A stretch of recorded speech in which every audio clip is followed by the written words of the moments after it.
Hello, and welcome to our very latest episode of Her, Him, and a Dev. I am C Money, and I am joined by the always lovely Doodle. What's up, everybody? Happy Tuesday. Thank you so much for rocking out with us today. Happy Tuesday indeed. Now, we are joined by one half of the dynamic duo who is currently working on a phenomenal indie game that we got to play over at PAX. And when I say we, I mean me, because I did not allow my doodle to play because I couldn't get my hands off the controller, man. Ah, The game is called Littlelands. It's phenomenal. it Kyle really is. Creamer, welcome, man. Thank you so much for being here, man. Appreciate you. Thank you so much for having me. I'm really excited to talk Littlelands with both of you. I'm thrilled. Thank you. Yes, Thank you so much. yes, Thank you for yes, being indeed, here. man. All right. So, first of all, tell us a little bit about the team, right? So you and Ralph, right? Rafael Martin. Yeah, that's right. Me and Rafael Martin, at least at the beginning, it actually started. He was a solo dev on the project when it began in, I think, January of 2022. And I actually came into the project first as just a huge fan. I was following the game on Twitter, and I just was sort of reaching out to him like, hey, I'm a game developer. I'm so in love with this world you're building. Like, can I make levels? Can I help you program? Like, I want to be involved. And we just sort of got to Nice. talking, and I joined on the project that summer, so about 6 months in. And so we worked on it for a while, and then we eventually signed, I think, in April 2023 with Apogee Entertainment as our publisher.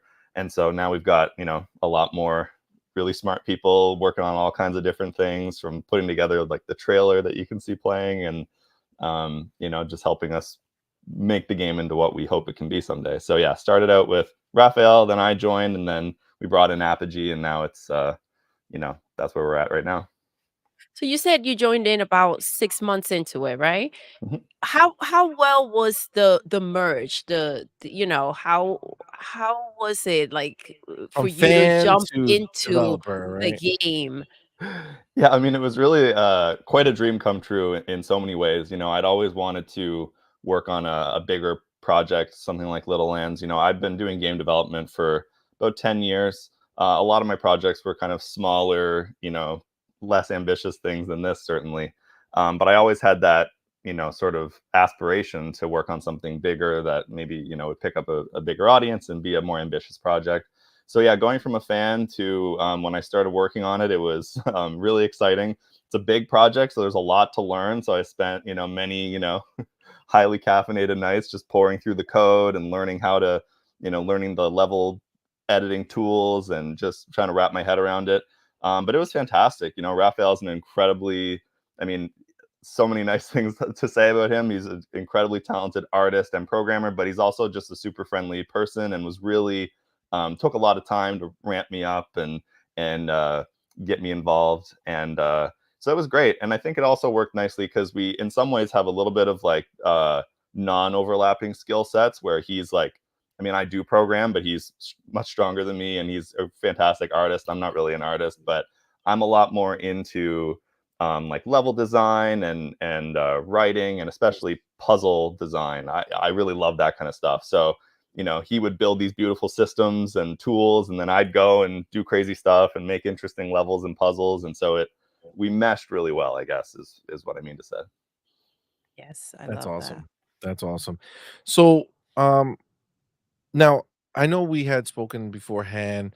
I don't know if you were able to talk with Ralph about some of these questions, but I did want to know, obviously, before you got involved, if you happen to know what was his actual like, what motivated him to make this game, like to start making Little Lands.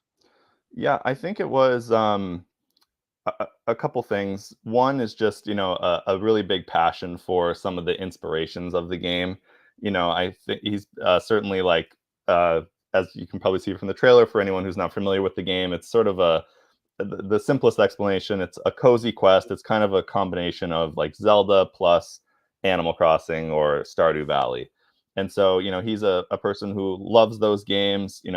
We have some other inspirations. I know he's a big fan of like uh, Dragon Ball and Doctor Slump, which is another anime that I didn't know about, but he was like a big fan of.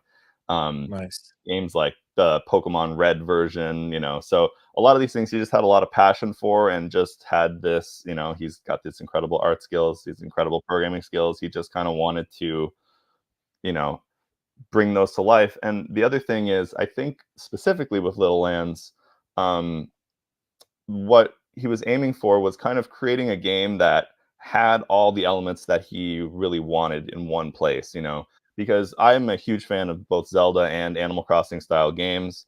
I love them, but in a certain way, each of them almost feels like there's a little something missing. Where you play Yes. like Zelda, and it's this big beautiful world, and you go and explore and complete the quest, and then you're sort of, once you finish it though, it's almost like, well, I want to live in this world and do more stuff, but there's almost like not enough stuff for me to do. And then conversely, with the game like Animal Crossing, you can live in that world for hours and hours, but there's almost like, I kind of want to go and feel a little adventure or danger or challenge, like where so to combine those two things into one cohesive experience, that was the other thing. He's like, there's not really a game that hits that exact thing, so I'm gonna go and make it, basically. Awesome. Awesome. Awesome. It does. It gels well, and it's so good to be able to combine a vision, right? Like you're able to see the elements that you do love in certain places and just gel it all in. That's genius. That's Mhm. really smart to do. Could you walk us through the development process of Littlelands? Yeah, absolutely. um just like what it's like to build levels, or you're saying kind of the story of how the game got to where it is? We Uh, can do both, but Sure. let's start with the levels. Yeah, sure, sure. They're kind of intertwined, I guess, questions.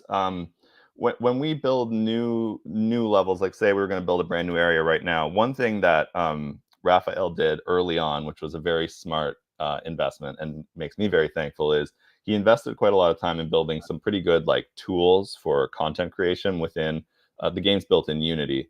Um, but even within that, to be able to easily configure like, everything, like where objects are and what an NPC says, and being able to like terraform the actual sort of uh, geometry of the world, things like that. Like being able to do that in a really quick, iterative way makes it so much easier.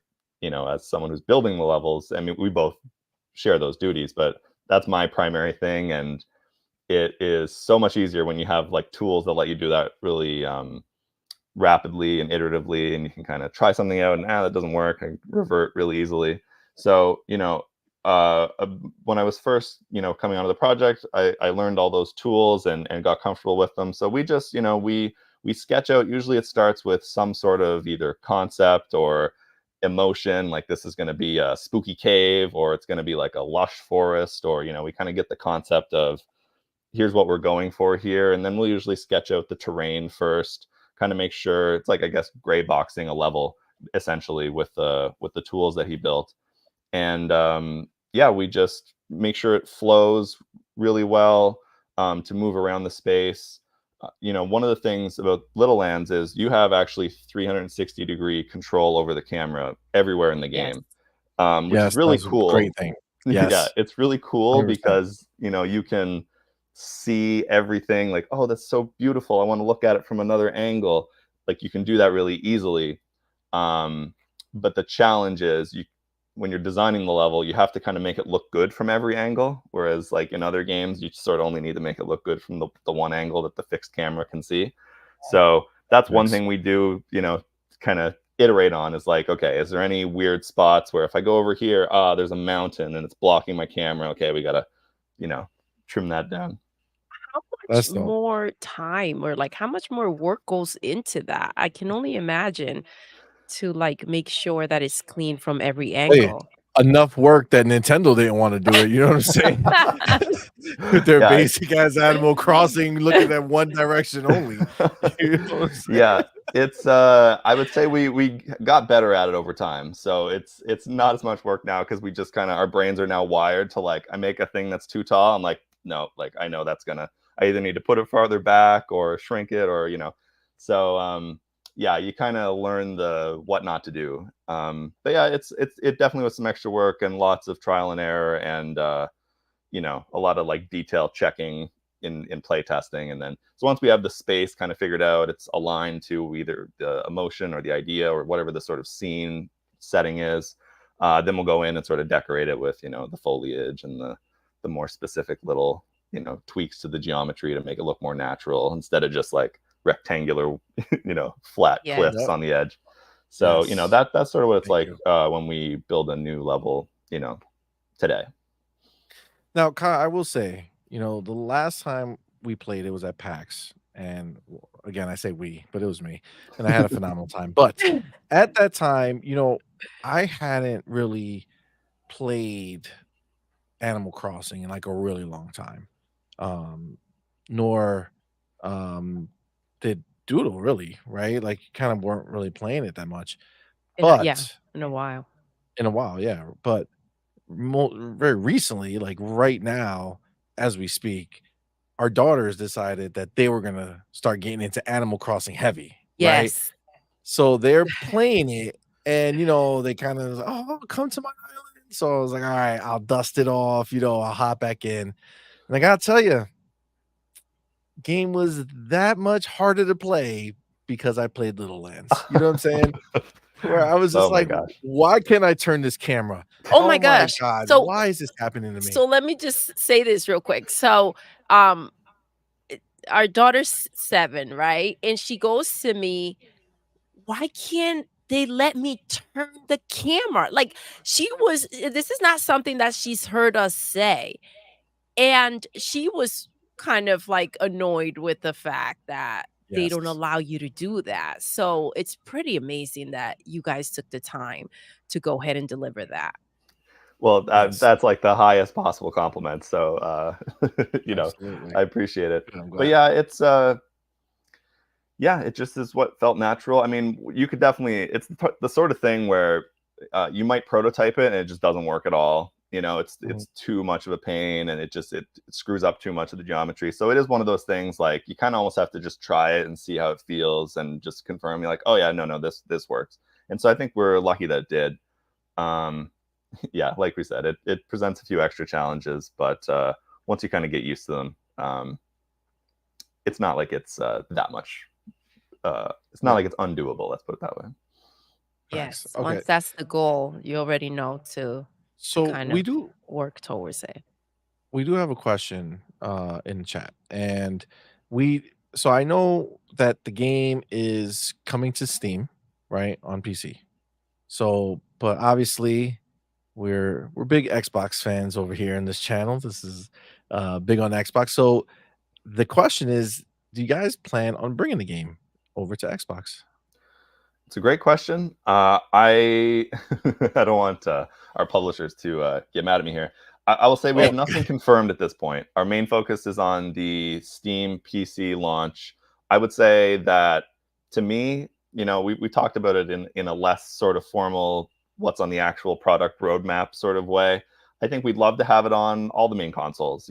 So obviously there's some extra work in getting that done, and I don't even really know that process super in depth, but I think that we would love to have it on all consoles. So at this point, definitely not confirmed, but I would say we would, I would love to see that happen, especially given the inspirations of the game. I always, dream of playing it on, Nintendo a Switch or something. Yep. platform.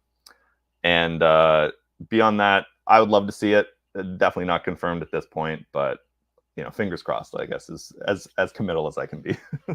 Oh, that's fine. So real quick, and again, dude, I'm sorry. I know you got a bunch of questions, but I just because of what we're saying right now, are you planning when this game launches? Is it launching 1.0 or is it launching early access? Our plan and goal right now is it's going to be launching as a 1.0. Okay. Oh, Yeah. Okay. That's dope. That's dope. All Mhm. right. Go ahead, baby girl. I'm sorry. I know I'm asking too many questions over here. So, Kyle, what were the biggest challenges that you faced during the development and how did you overcome them?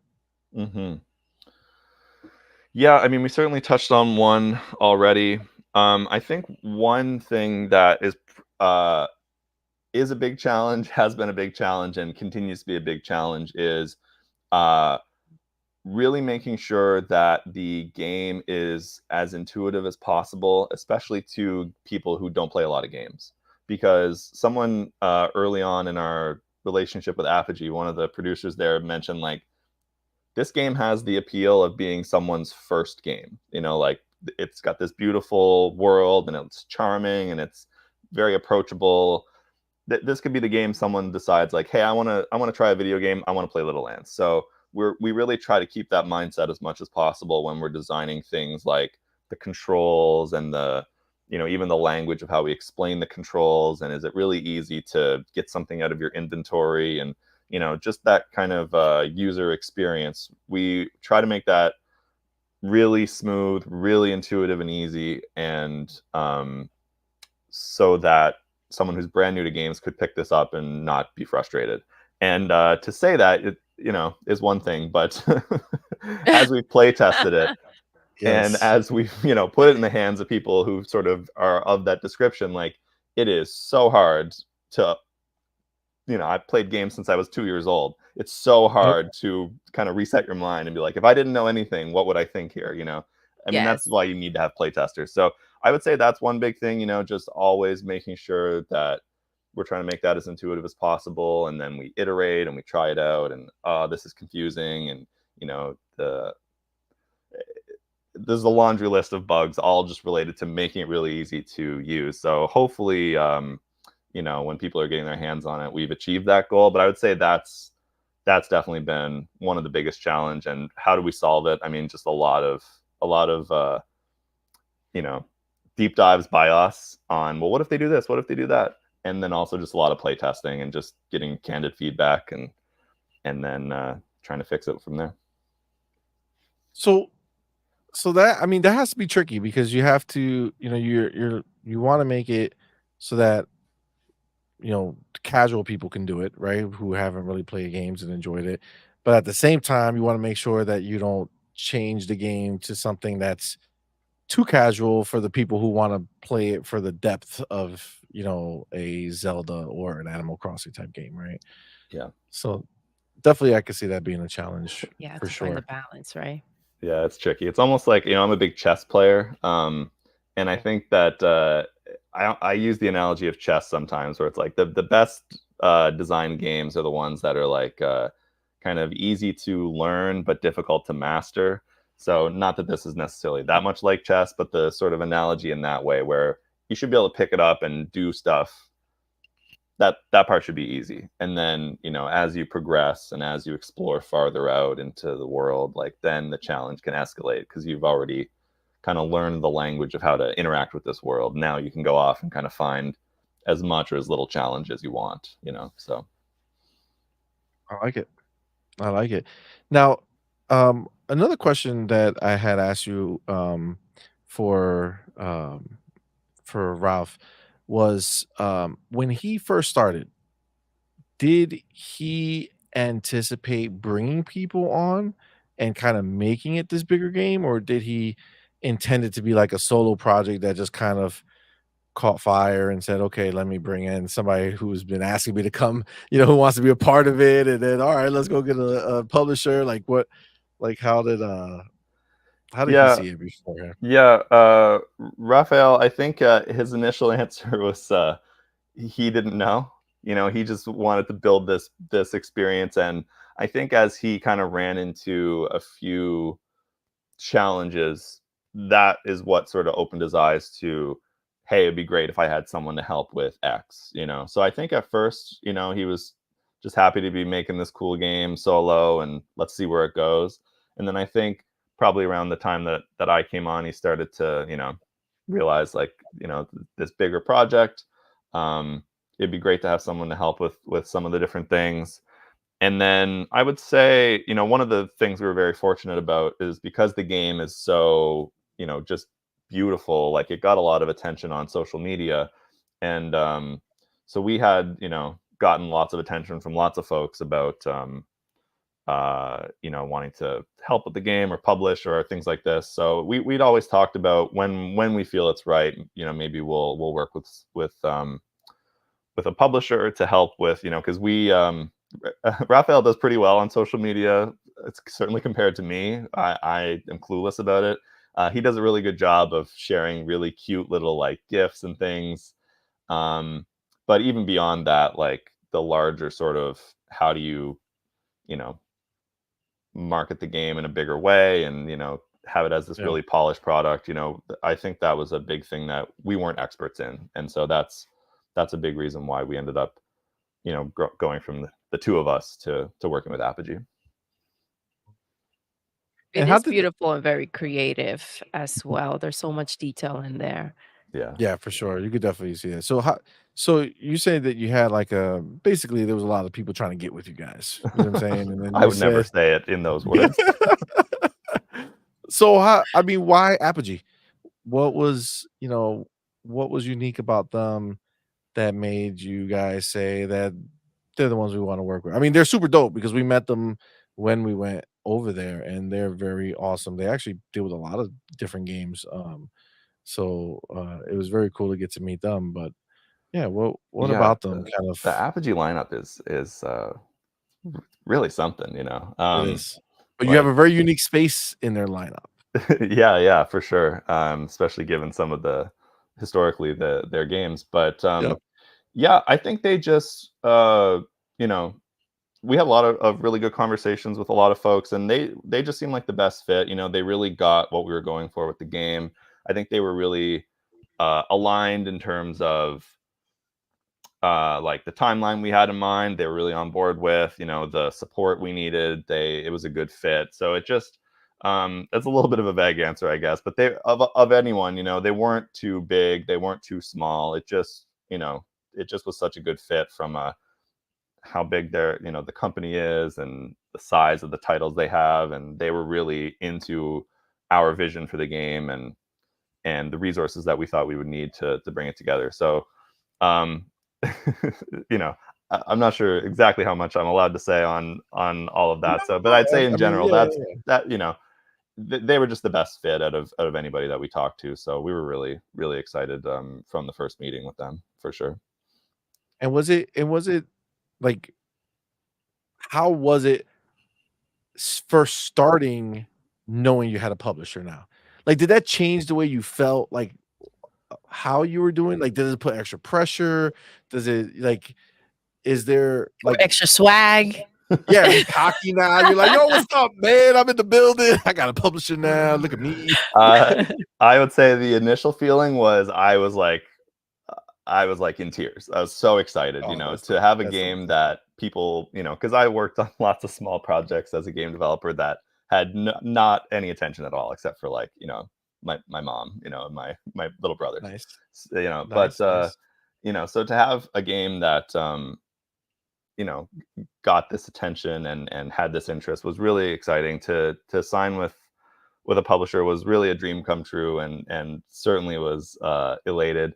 I think there is a little more pressure because the more sort of stakeholders you have, and you gotta, when it's just me and Raphael, it's sort of like not as structured, but then when you have like an actual sort of product roadmap, it becomes much more of a real serious business. So there's definitely more pressure, but I've always felt it was the good kind of pressure, and Apogee's been incredible to work with. They've been very, flexible. When things go great, they celebrate with us, and when things go wrong, or we're trying to fix this thing and it's taken us longer, and they're very, I don't know, they just get it. They really get it from Yeah.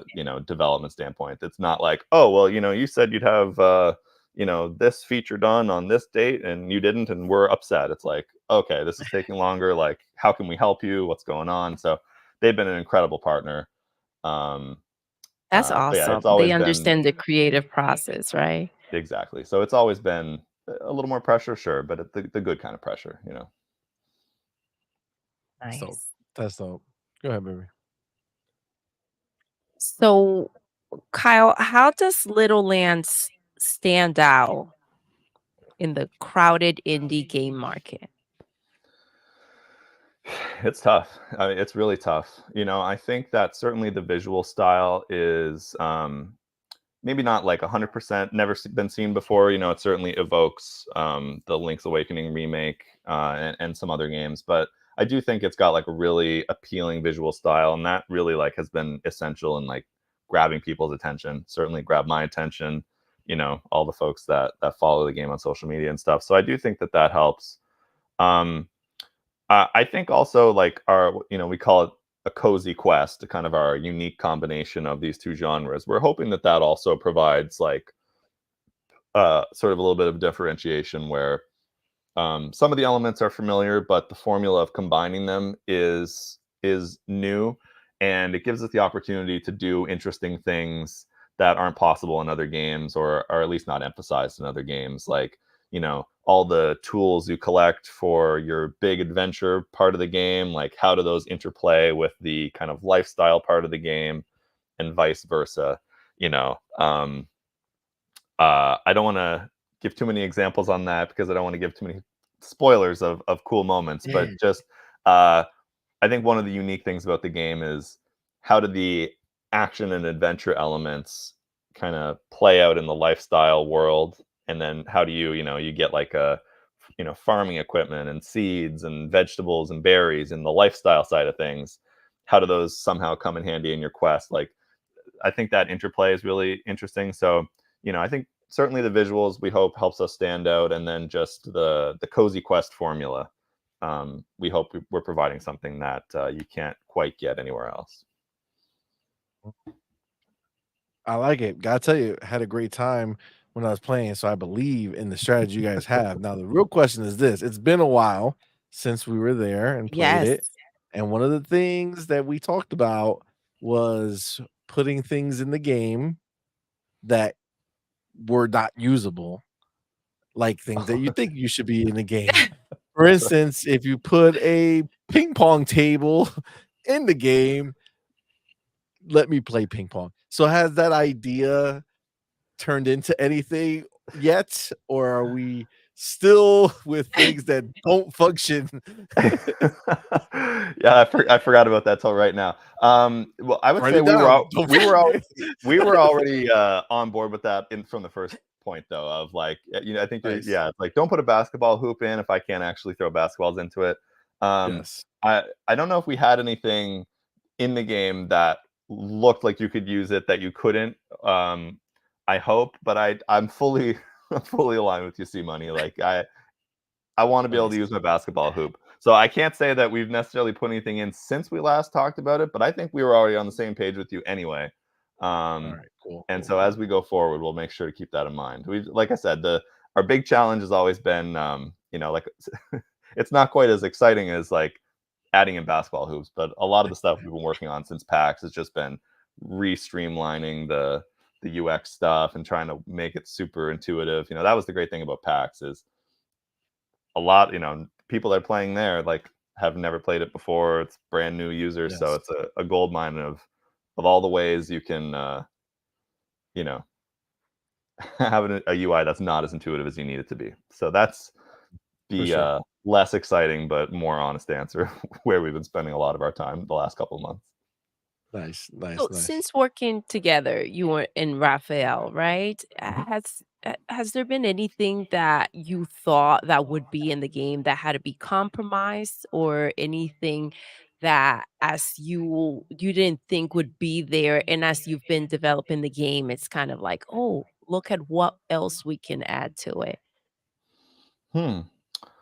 That's a good question. I don't think that there's anything that we wanted to have that we had to necessarily cut out yet. And so I don't know if that comes down to just um Raphael's a genius, and whatever we dream up, he's able to make happen, or maybe just Nice. a clarity of vision. But there's nothing I can think of that we thought, oh, we really wish we could have had that, and then we don't, at least at this stage. Um,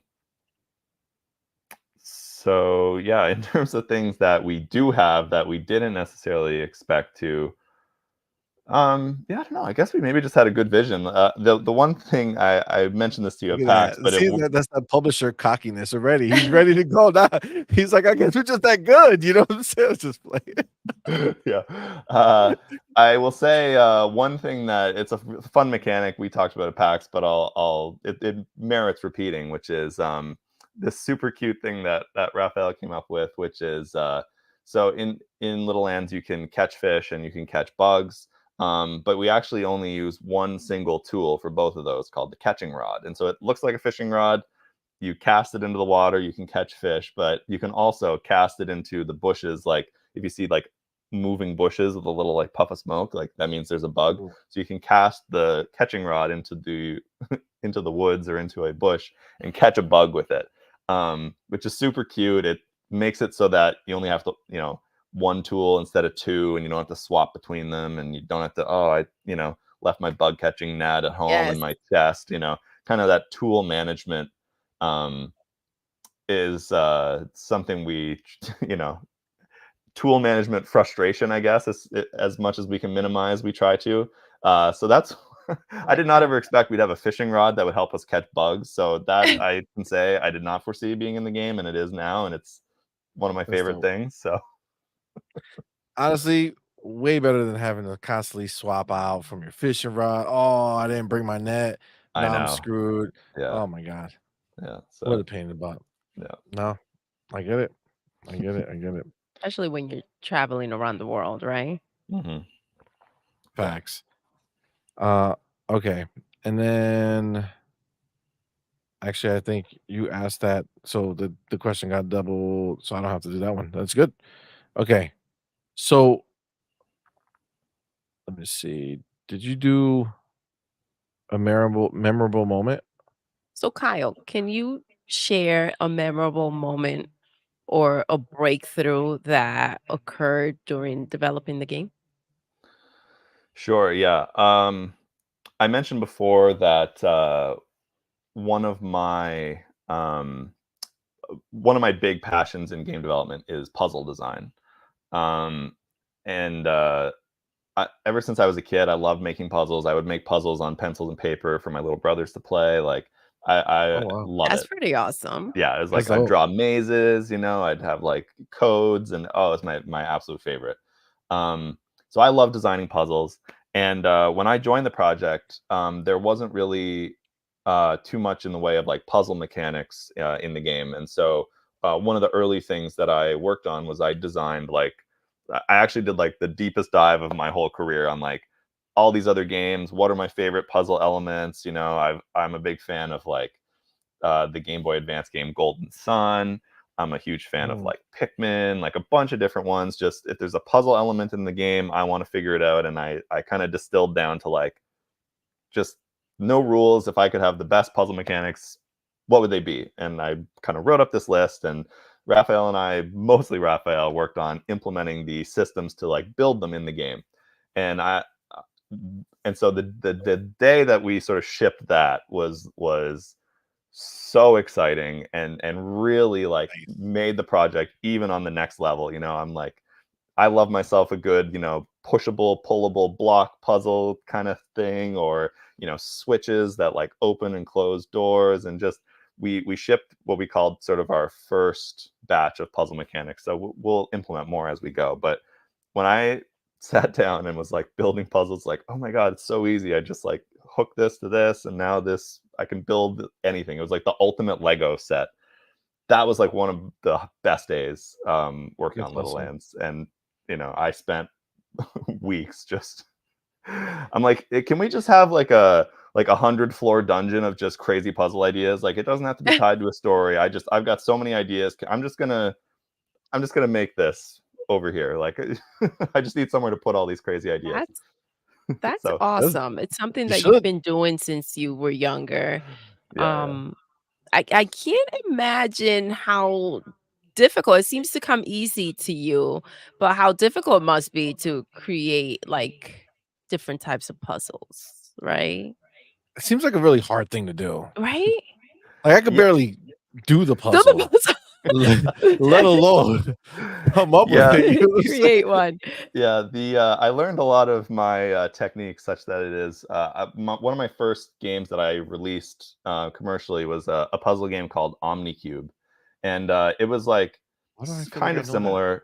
It's basically like a 14 by 14 grid, and there's like blocks, and you like click and drag, and they'll slide until they hit something else, and you kind of have to like slide the blocks and to a certain destination, and there's like colored ones you got to get in the matching colored goal. So it's sort of just like a logical block sliding puzzle game, and that's where I learned a lot of my puzzle design sort of lessons. The biggest thing is just it can be challenging to find the sweet spot between a puzzle that's like trivially easy. You know, you set up a puzzle, and then someone walks in and they're like, "Oh, can't I just like go around and do this?" And you're like, "Ah." So that's no good. But then you also have the puzzles that are like insanely impossibly like not even fun hard. And Yes. for whatever reason, those two seem to be like the default difficulties where I'll make something and it's like either literally impossible or it's too hard, it's not even fun. Or I'll make Yep. something, I'm like, oh, this is brilliant. And then they're like, oh no, just at the beginning, I moved this block to the side and I can sneak through. And it's like way too easy. So Mm. Find your coming and balance, finding the Kyle. middle, yeah, finding the Yes. middle, somewhere in that like 20% difficulty up to 80% difficulty, that's harder to find. It to me it's just a lot of trial and error, and luckily my wife loves playtesting, and so a lot of times like I'll come up with That's right. something and then I'll try it out, be like, hey, like see if you can do this, and she'll find every single possible weird solution, or so if it can pass the test of she gets a good amount of challenge trying to solve it, then I usually know like, okay, I'm onto something. Oh, that's perfect. Yeah. That's pretty dope. That's pretty Right? to have a built-in play tester. It's Yeah, Yes. beautiful. it's It's beautiful. a game developer's dream come true for sure. Yes. Right, right. That's So it's awesome. funny because you mentioned the idea of having like this, place that you could just do like this tower of puzzles, and just go crazy as however you want. That actually sounds pretty dope, right? I like that idea. Yeah, well, this I is a also I've never actually pitched it to Rafael, but I always had this idea of like, like, you know, Paul's Puzzle Palace or something. It's just like almost like I'm trying to think. In Paper Mario, they have the Pit of 100 Trials. So it's, and I think that some Zelda games have something similar. Like Wind Waker has like 100 floor grotto, but it's combat, it's not puzzles. So I always thought like maybe that'd be a fun thing to put in. So this is like a breaking news. I haven't even pitched this to Rafael yet because we had too much stuff to worry about up till now. But it's an idea I've Yep. always toyed around with. So who knows? That could go nowhere. But I did always think like maybe that would be like a fun side quest thing of like just a place where like this crazy guy makes all these puzzles and you just like solve it, because like in real life I So am that crazy guy. So like why not?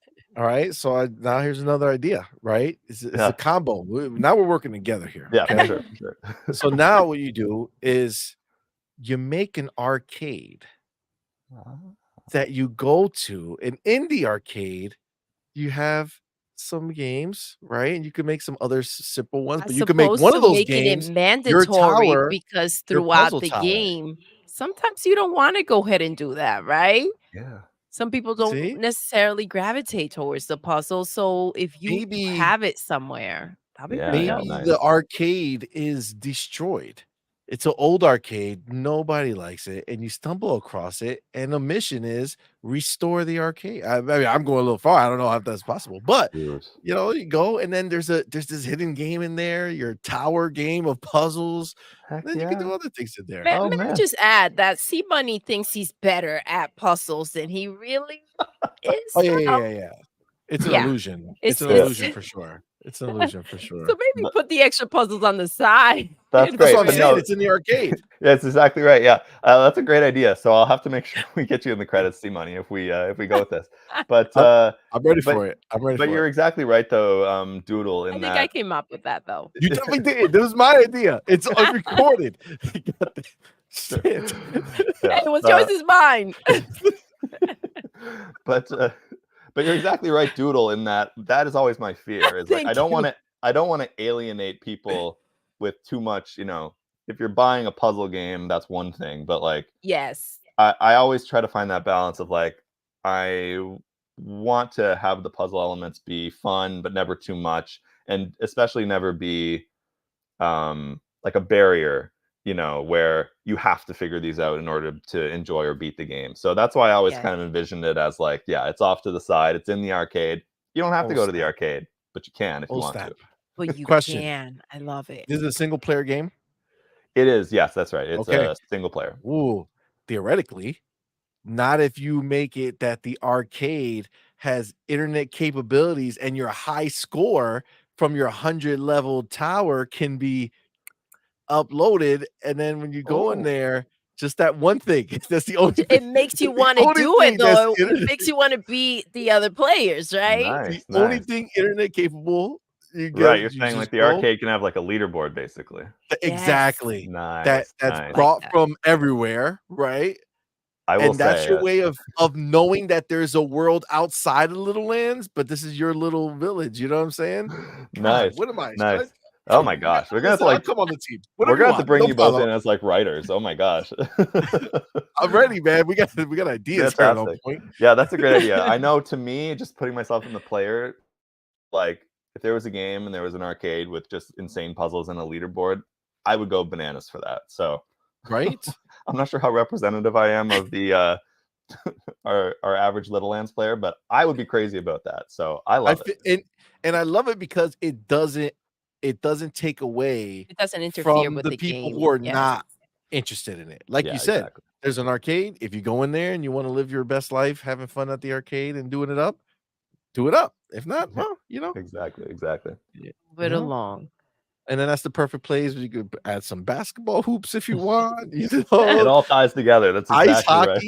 You know what I'm saying? I feel like there's just so much that can be done. The sky's the limit. Guys, and you know what? You don't have uh development fatigue because anytime you say, you know what, there's a little too much Littlelands in my life. Let me go make this fun little thing. Boom, it goes into the arcade. It's never a Actually, even waste. for the player to feel kind of like they're doing something completely different, right? It kind of pulls you off and resets your mind to come back into the game. Sometimes instead of walking away and taking a break, you go do something like that and it kind of cleanses and it gets you back into the mode of saying, all right, let me get back into what I was doing. Yeah, 100%. I don't know why like little mini games inside of a larger game have such an appeal, or as you say, they're It almost like does. a mental reset, but they totally do. I Yes. remember, and because I mostly played Animal Crossing for the GameCube, actually, like I was hardcore about that. And I, don't, I can't, I'm not, I haven't played the new one quite as much, but I know in the GameCube one, you had the little like NES games that Yes. you could like. I've never played so much of. Is it Balloon Fight or the one where it's like he's got the two balloons and you can kind of I think this was called Balloon Fight. anyway. Never But played it as much. yeah, like I played it for like 20 minutes total before I got Animal Crossing, and then I played it for like 20 hours once, inside of Animal Kyle, Crossing. because it's a game Listen. within the game. Listen, let me tell you something. Not only I don't know what your post-launch plans are, okay? I don't know. But this is the thing. This arcade, genius for any idea that you have that may not make it necessarily into Littlelands because it doesn't fit into the box that Littlelands is. But the arcade, Totally. you Yeah, could free go reign. wild and you could do post-launch support where you update the arcade with any games that you might come That's up a great with. idea as well, actually, I because like it's very that. like flexible, right? Yeah. Probably Yeah, like, Yes. Apogee is yeah. like, Can you imagine getting a notification? The arcade got a new game. yeah. Oh my What? gosh, Oh, let that'd me be go so try it sweet. out. Are you Yes. kidding me? That would be pretty exciting. Now I know we just added a whole bunch of Yeah, extra totally. work. I'm sure like someone from Apogee's watching this, like make note, like let's have a long talk with Kyle about scope. But Listen, I know, but I can tell you, I'm digging this. No, but I think something like that would be really dope. We have a message from Ooh, my Sunrash. Raw What's allies up? want that game. Oh Yes. yeah. Yes. stoked to hear Yes. it. You know what? Since he brought that up, Sunrash, thank you. Contributing in such a great way right now. Handhelds, Ooh. right? We're having a new renaissance, right, of handhelds. I know there's been PC handhelds, but they were all expensive. Now we're in much more affordable territory where handhelds are back. And obviously, this looks like, a game that you would imagine on a handheld of Nintendo, right? Like that's what I would imagine it back in the day, right? And with it perfect. So now you can be on a ROG Ally, a Steam Deck, all that fun stuff. Are you guys thinking about like the handheld experience of it at all, like with Steam Deck? Are you going to try to make it deck verified, or what are you I gonna do? At this point we don't have any specific plans, but I would say we're definitely thinking about it, especially because um, I think we've always sort of hoped at some point it would be a Switch title, so having to have it work there. So I think that it's a similar thing where right now we're not focused on it, but I would say it probably we'll probably get there. It's more of a question of when, not if. Like I think that it really lends itself to that. I actually got a Steam Deck a couple months ago. It's the first time I played Oh, it, and I absolutely love it. When yes. Yes. I don't get that much time on it actually because my wife loves it even more than I do. But Nice. in my limited time I've spent with it, I've absolutely loved it, and I love my Switch as well. So I do think it's exactly perfect for Littlelands. So we definitely think about it, and that's baked into our design even from now. So we don't have any specific committed plans, I guess, to make it like Steam Deck verified or anything, but I would say it's very likely to happen. Now, the other thing we mentioned, I think, when we were playing was a jump. Did Mm. did did jump is something that you guys think will work? 'Cause I feel like I saw did I see a video of somebody jumping? So there's a ledge hop. You can walk up to, it's sort of like Pokemon.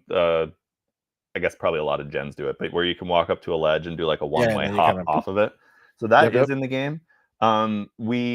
We did not implement a jump since we've talked about it. We did discuss it a little bit. I'm not sure that we are necessarily going to do it.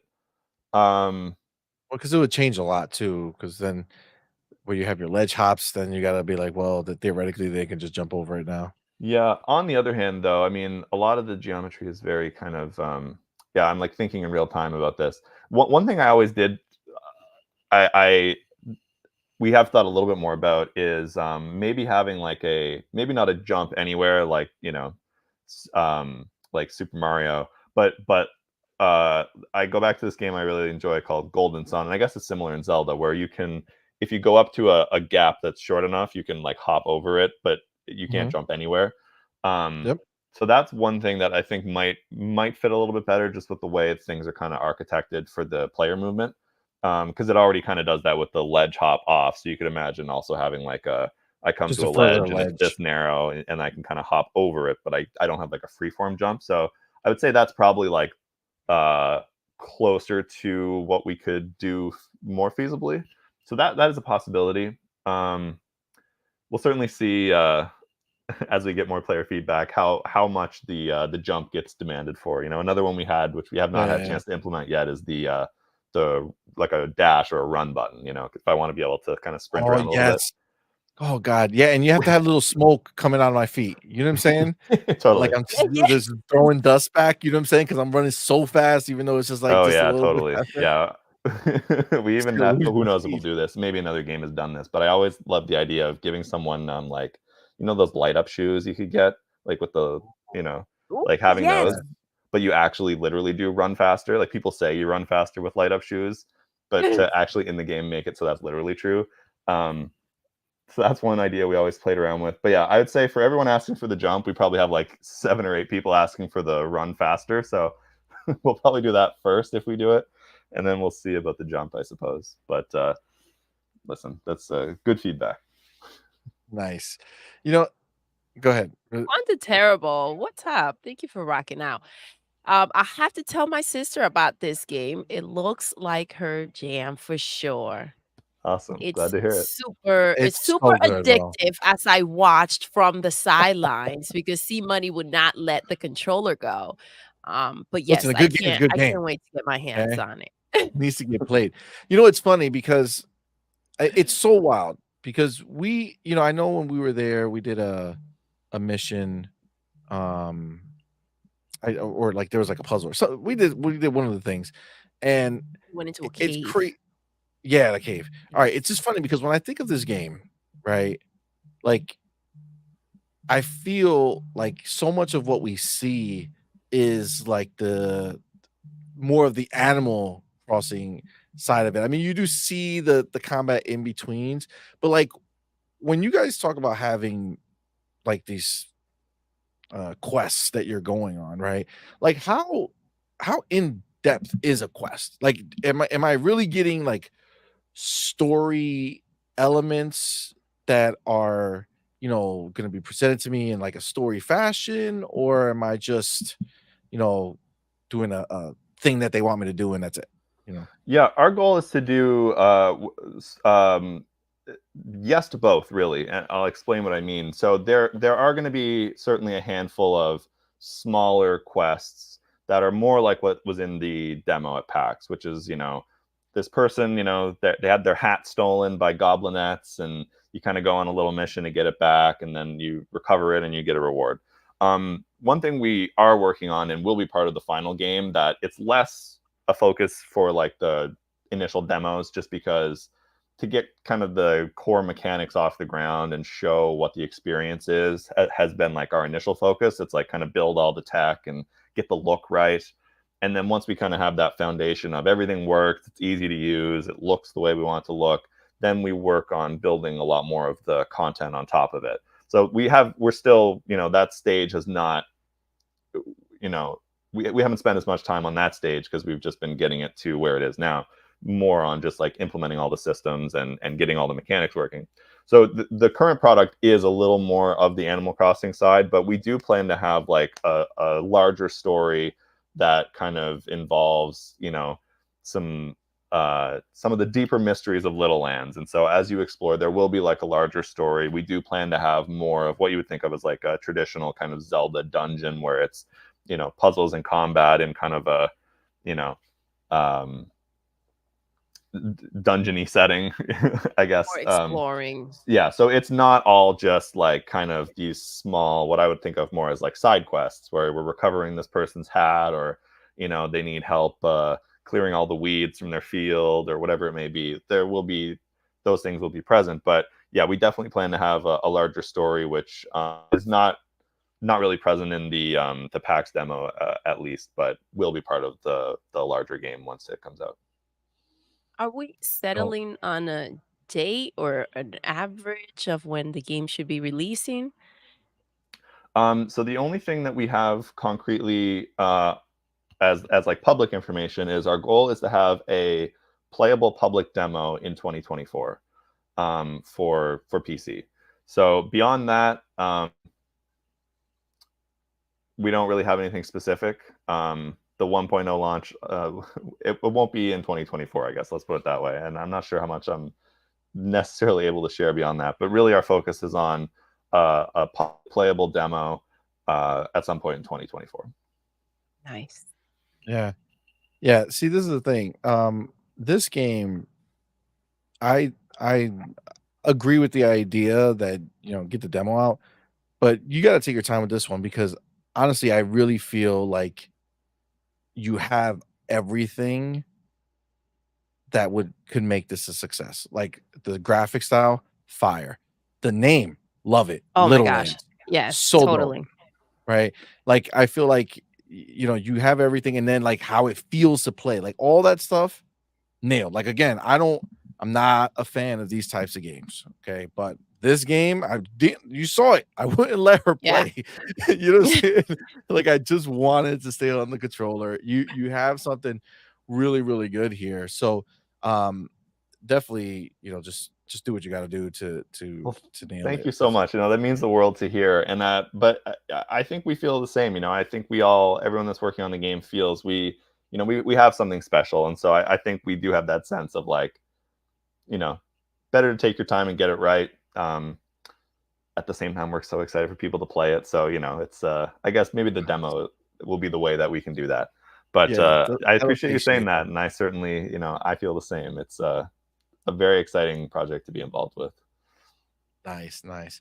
Lad says he's Oh, listening yeah, in and he wish listed it let's while go. playing Oh, Hellblade 2. amazing. Yes, please. That helps us out so much. If anybody that's listening, please, you can go and wish list Littlelands right now on Steam, and that it helps us out a ton. So we really, really appreciate that. Yeah, so we're gonna actually clip it out because we had Sean. Sean from Tate Multimedia, it's a publisher, and we were, doing the interview with him, and we got around to talking about wish listing, and he kind of went in like pretty in depth into why wish listing for indies is so big and what does it It's mean so and all the important. benefits Yes. of it. So I think we're gonna clip that out and just make that a nice video to kind of spread awareness because I feel like Oh, a lot of people We see didn't wish know. lists and don't really know Yes.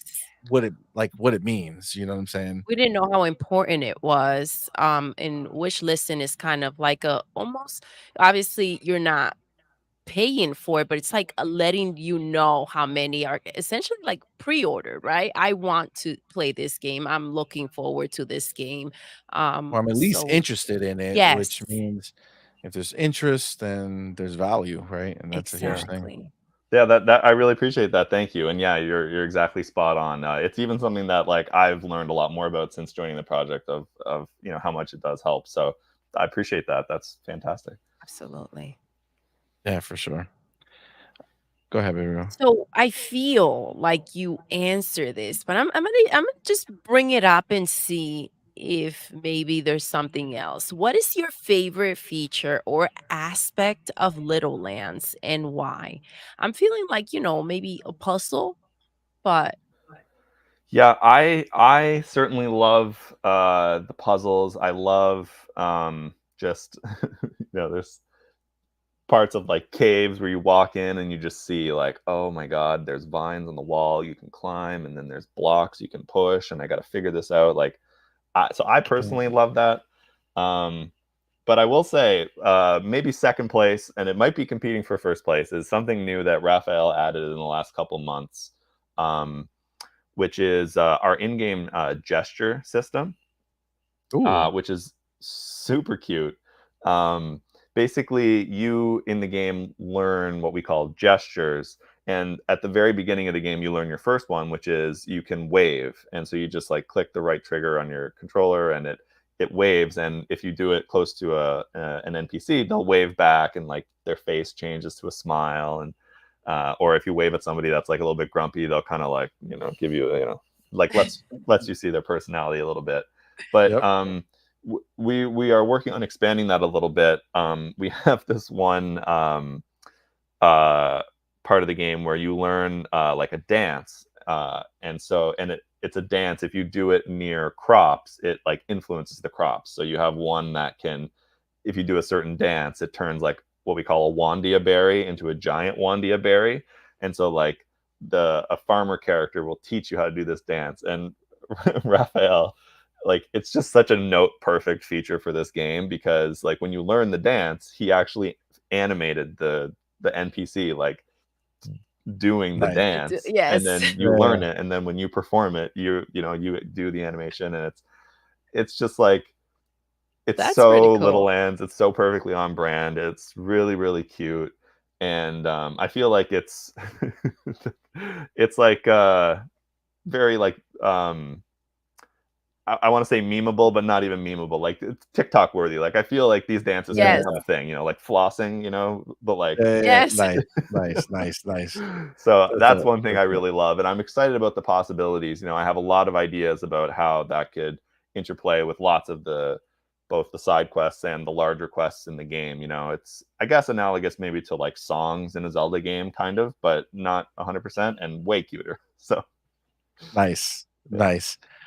Okay, so one of the things that I was reminded of when going back to Animal Crossing, okay, was my obsession with collecting everything that I caught. So, like for instance, you got your bugs, you take them to your museum, you got a collection, you fill up the collection. It's a visible collection, not Yes. like Museum is not like stunning. a list or a journal and says, "Yep, I did them all." Like Same thing with the fish, obviously. That's so dude. I decorate my island with the fish, I put them around, I love the fossils. Oh my god, I got every fossil and I Maybe not created the all of them dinosaurs. anymore. Because you robbed me. I didn't play the game and I just left it. She goes into my island. I go back some other time to go check out my island. It's like, where's my dinosaurs? And in her island, she just stole it. Missing, like, the head or, It's wrong. the It's wrong. tail, but I was committed to finding all the fossils and I did it. And then I go back and I decorate them. I look like Jurassic Park in my island, right? I have it fossils everywhere. And yeah. So my question is when it comes to, the fishes, the bugs, whatever else you got us finding, is there going to be a way to collect it? And if so, is it a possibility to have a visual collection of it, or is it going to probably just be more like, all right, you got 10 of the 10 bugs or whatever it is? Yes. So what we have currently, you definitely will be able to collect bugs, fish, and we even do have the beginnings of some fossils. Um, Damn and it. so right now they go into God your damn it. Littlelands compendium, which is just like a notebook, and it shows like all the stuff. But I actually do believe we have in the initial village. It was locked during the demo because we're still building it out. But there's a small museum where uh, so I think I do believe the intent is to have a visual representation because um, we're going to have the art for them. So I think that we will have a place to display them, not just in your compendium. Right now they're just in your compendium, but I do believe the intent is there'll be a visual place where you can actually look at your collection, which is I love that too. I love collecting stuff. Yes. So yeah, I think Yes, that is the it's goal. nice to be able to go in there and That's kinda dope. see everything that Yeah. you did, right? And it Yeah. keeps the date and everything, so it's really, really cool. Fun fact, when we were playing Animal Crossing during COVID, we went ahead and because we had all the bugs and stuff, and we got all the butterflies, right? And in Animal Crossing, there's you go into the museum, you go into the little butterfly area that the butterflies you caught. And it's like this beautiful Yes. little place. And us being who we are, we had our characters get married in Animal Crossing, and we had a wedding in the butterfly room. It was so dope. It was so dope. Amazing. Made me That is super corny, so but sweet. we had a Our great time. kids came into our Yeah, island they were because they there. It all was were a big playing it too, was a so, whole big yeah, we did a a whole whole big thing. thing. It was That a is whole big so thing. incredibly sweet. I love that so much. Yes, yeah, yeah. So we definitely there's something about like as much as Nintendo kind of half-ass a lot of the stuff they did, those elements do make it feel like when you're catching a bug or when you're catching a fish, like it's more than just catching a bug or catching a And fish. You know just what I'm the saying? feeling of making sure that you brought each one in, right? So that your museum is, like, complete, right? You don't Mhm. walk through anything and no case is, Oh like, my god. empty or anything like that. Always was trying to find it and I always kept an extra. So I wanted to have one myself and then one that I donated, you know what I'm saying, to the museum Yeah, just I was because I the want to be same. able to I put was them the same. around if I wanted to, you know what I'm saying? Especially the rare stuff. So I was always like, I want to complete my museum, but I don't know if I want to give this up. Like I also want it in yes. my house, and I don't know if I'll get a second one. Exactly, exactly. Yeah, and for me, it always took long. I don't know what Doodle has some power. She would going out there. She come up. I go on my island. I fish. I get nothing. She would come visit me on my island, fish in the same places that I was fishing. Nope. She'll get this humongous creature. I was like, what the Yeah, Some people just I have got it the like magic that. touch, I guess. Yeah. Yes. She does. She does. She does for sure. For sure. Um. All right. So I think we talked about. Um. Well, I think in talking about on all the arcade and stuff, I brought up the idea of post-launch. But I don't know if you actually ever answered me on your own. Is there like a 1.5 or like do you plan on going through more of the game after it launches, or are you trying to make this game the best and most fulfilled jam pack that you can and then make something else? Yeah, I think, one of the nice things about 'cause this is something that Rafael and I talked about kind of early on is a lot of especially the side quests, but possibly even bigger than that, are kind of designed in this nice modular way where you could sort of have like an easy way to kind of slot them into some sort of like post launch thing.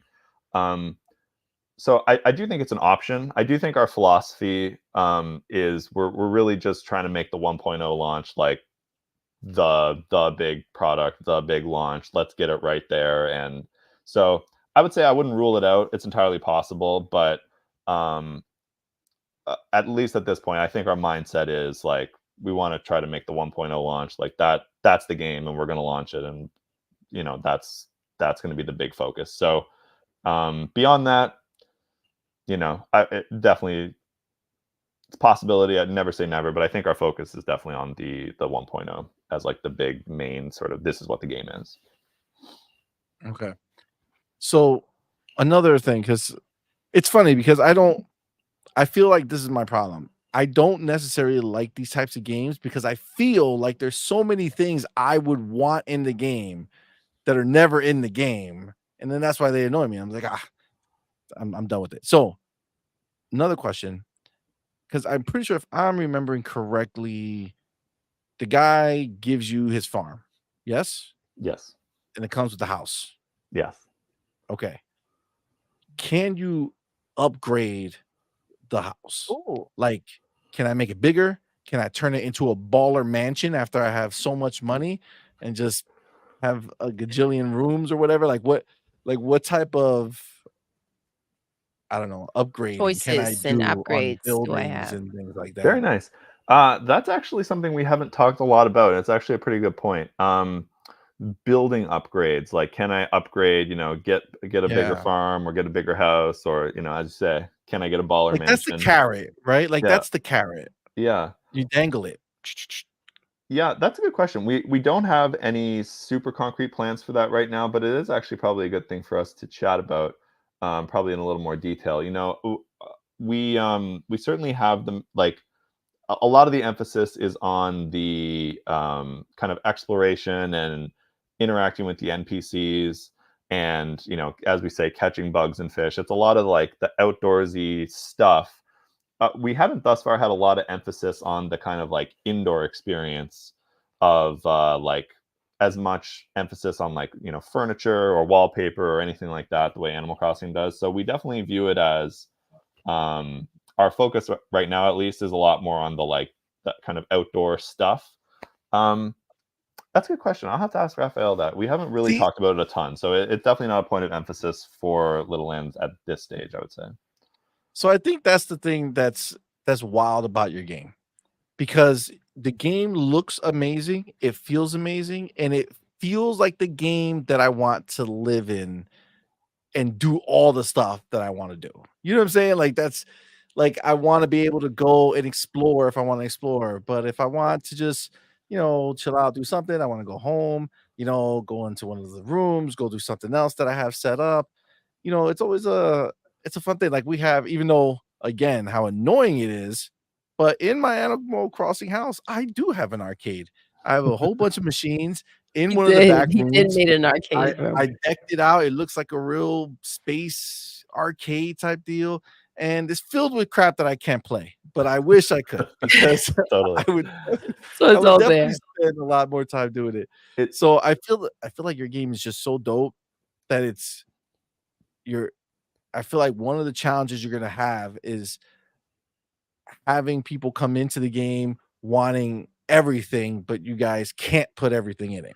You know what I'm Yeah, saying? it's a great point, and that is definitely one of the other challenges that we face because Zeldas are very complex games. Animal Crossing is a very complex game, and it's infeasible for us to build all of Zelda plus all of Animal Crossing Yes, together. all in one So spot, so yes.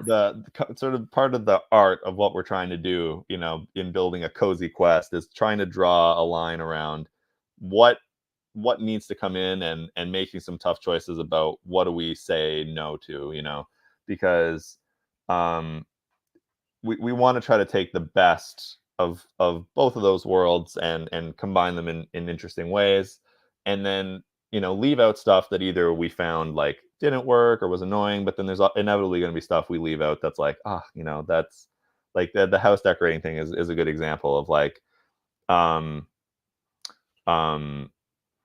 yeah, it is the kind of thing that maybe we either don't have or maybe de-emphasize. Like maybe it's not as robust as Animal Crossing, let's say, but maybe there's some ways you can customize or a few limited upgrades you could do to your house just to be able to have something there. So yeah, it is definitely a thing. And that's a good point as well about just the player expectation of making sure that people don't come into it thinking they'll be able to do every single thing from both games and then be disappointed. That is That's definitely like that's a that's the yeah. hard part, right? Because Yes. if I'm somebody who's looking at this game who likes Animal Crossing, and I'm like always, because I know that the girls like it, and like I'm always keeping my eyes open for these types of games. So it's always like, oh, hey, listen, look at this one, try this one out. And inevitably it's like, oh, that's cute, but that doesn't do this. And so I'm just gonna stick with Animal Crossing or something like that. You Totally, know what I'm yeah. saying? Like that's as much as, you know, as much as the game looks phenomenal, you do have that kind of situation where somebody could go into it expecting something and then not get enough of it, and then it becomes I mean, at that point, it's too late. They already bought it. But the No, point is I know what you mean. Yeah, we don't want people coming in and having a mismatch in their expectations and then being disappointed, you know. So I think that it is a great point, and it's definitely something we're gonna have to try to get right as we, you know, talk more about the game and get the word out about it. So I think that's definitely spot on. well, let me ask you this, because I know, and maybe listen, if I'm asking too many questions or diving too deep, you could always, pull the I'm trigger. happy to You'd be tell like, you you know what, we're whatever good. I'm able to. Yeah. But when you think about your game, right? Okay, so you have the going out, exploring, quests, Zelda stuff. You have the farming, all that stuff from Animal Crossing. But what would you say after you do some, after you do some of the dungeon, after you do some of the farm, like what do you think is the thing that, in your opinion, would be the reason why somebody would keep coming back to play it? Hmm. Yeah, that is the question. I think that well, my hope is that, as I was saying before, where there's going to be, a larger story to unravel about Littlelands. And so I hope people play that, get through it, and then that moment where they're sort of done like the larger quest and they've kind of figured out this bigger mystery. That's really the moment where I always felt like Zelda was like, there's a tiny bit of something missing. So I do hope that, people fall in love with these characters, in Littlelands the way that you fall in love with your villagers, and, they want to come back and find all the stuff for their museum. I do hope that that provides, and other side quests to help your neighbors. Like, I do hope that that is there and really fulfilling and really exciting and keeps people coming back even after sort of the main story has played out. So um yeah, I think that, because a kind of a Zelda style designed set of dungeons, that you kind of figure out and complete, that's a very curated, handcrafted experience that it can only go on for so long. But you know the really like replayable part, I think, is some of the more Animal Crossing-y stuff. Like, I want to try, you know growing this other crop or completing this, side quest or whatever it may be. So I do hope that that really provides the thing that keeps people coming back. um it is interesting because already we've had people play the game in really fun and unique ways. Like, we had a Nice. very limited demo early on, just for like a group of playtesters, and we didn't think there was really that much content. We were really just trying to get the controls down and all that stuff. And we thought, okay, like this is probably like 15 minutes of stuff for someone to do, and that'll be great. And then we'll get some feedback on the controls. And someone came back a couple of days later and they said, I love this. I've spent 4 hours growing all my crops in different ways, and like all, and like they built this like incredible farm, and like we didn't even like have the thought capacity to know someone would do that. We're like, this is like 15 minutes of content and then they're going to be done. And then this person came back and was like, I spent 4 hours on it. Like, this is amazing. That's awesome. So That's I awesome. do think that's like it's almost a little bit of like give someone a sandbox and let them play and see what they'll do. Like I do hope that pull has people playing the game in ways that are that we don't even necessarily like expect or foresee or correctly estimate or wherever it may be. So that was like a really nice moment. And Nice. yeah. That's dope. That's It dope. is. Very cool. Very cool. And baby, did you? Go ahead. Okay. So let me ask you this from a player perspective, from people who have played your game, what feedback, and I'll give you the pass. You don't have to say us because obviously we're throwing out bangers here. But what feedback have you gotten from players that you think have been the most like something that people have requested that you guys said, yeah, you know what, let's do this because this makes sense, based off of player feedback? Yeah, there's been a lot of stuff. I mean, really, like at PAX, it was a total gold mine. Certainly, some of the stuff we talked about that you all, I don't need a pass. You gave us great feedback, both today Yes. and before. This- But certainly, like Thank some of you. this The mechanical On stuff. Point Arcade. I'm saying you could just call it that. You know what I'm saying? That'll be enough. That's right. That'll Yeah. be enough. Yeah. Sponsored by. Yeah. Sponsored by- Yeah. But I think some of it, like mechanically, like being able to run or things like that, or even like conveniences with, one of the things that we didn't realize, it's a simple thing, but people would like, because you can pick a lot of the flowers and keep them in your inventory, and you can actually replant them at different places. But because of that, your inventory can fill up pretty quickly. And little things like people would get too many plants, and then they're like, oh, I want to take my knapsack and just dump it out. Can I do that? And we're like, no, but maybe you should be able, so little like conveniences in the UI certainly has come up. I would say probably one of the biggest things we got asked for was a world map. People were really excited to see like, how does this all fit together? I kind of, I kind of am imagining the geography, but what does it look like? And I wish I could just see it all. And so that's actually something that's probably the most exciting, like the most publicly interesting thing that we've been working on the last little while is the world map. Rafael's been doing an awesome job on that. If you go to his Twitter, which is at hypermegapixel, he has shared a few small gifs of his initial designs of the world map, and it's like the art style of the game in general. It has this kind of like toy, like almost like a diorama that like a set of toys that you could pick up and play Yes. with. And the world map dials that up to 11. It's like these tiny miniature, like totally zoomed out. Oh, that's awesome. Nice. It's really cute, and you can actually move around it. Like you can do sort of overworld travel between areas. So it helps with the backtracking problem, which is another thing we got some feedback on, of like, I go all the way out to here, and now I want to go back to my village, and I got to run all the way through Route 1, and it's a little too much backtracking. So being able to sort of fast travel, or at least faster travel on the world map, is convenient, but it also is like so beautiful. So I would say Nice. visibly, like people asked for it, and now we have a whole big feature around it. That's probably the biggest thing that we've gotten feedback on, and then went ahead and made something corresponding. That's dope. That's dope. Yeah, I like that. I like when the map is like has a little more thought put into it, like where it feels a little different. And that sounds really cool. So I'm It gonna does. definitely go check out his Twitter so I can see it. Another thing I did see on his Twitter that he did recently is I guess he's been experimenting with putting fog around the edges of the map that you haven't explored yet, but then he just turned into like this big ass fog, like just fog everywhere. There was just Yeah, so much yeah. It fog. was definitely, I did not tweet, but I felt like saying like, oops, sorry, like I left the fog machine going, buddy. But it Yeah, kind of yeah, looks like that. Like it, but the funny thing seriously. is actually, I think he tweeted it as almost like a sort of self-deprecating, like, Oh, whoa, that's what way he too much did. Yeah, fog. yeah, that's what Isn't he this did. Yep. crazy, guys? But actually, I was looking at the replies, and a lot of people were like, it's not too much fog. It looks really cool. So now we're like questioning ourselves. Like, I don't know how much fog is too much anymore. Because when I looked at it, I was like, that is a lot of fog.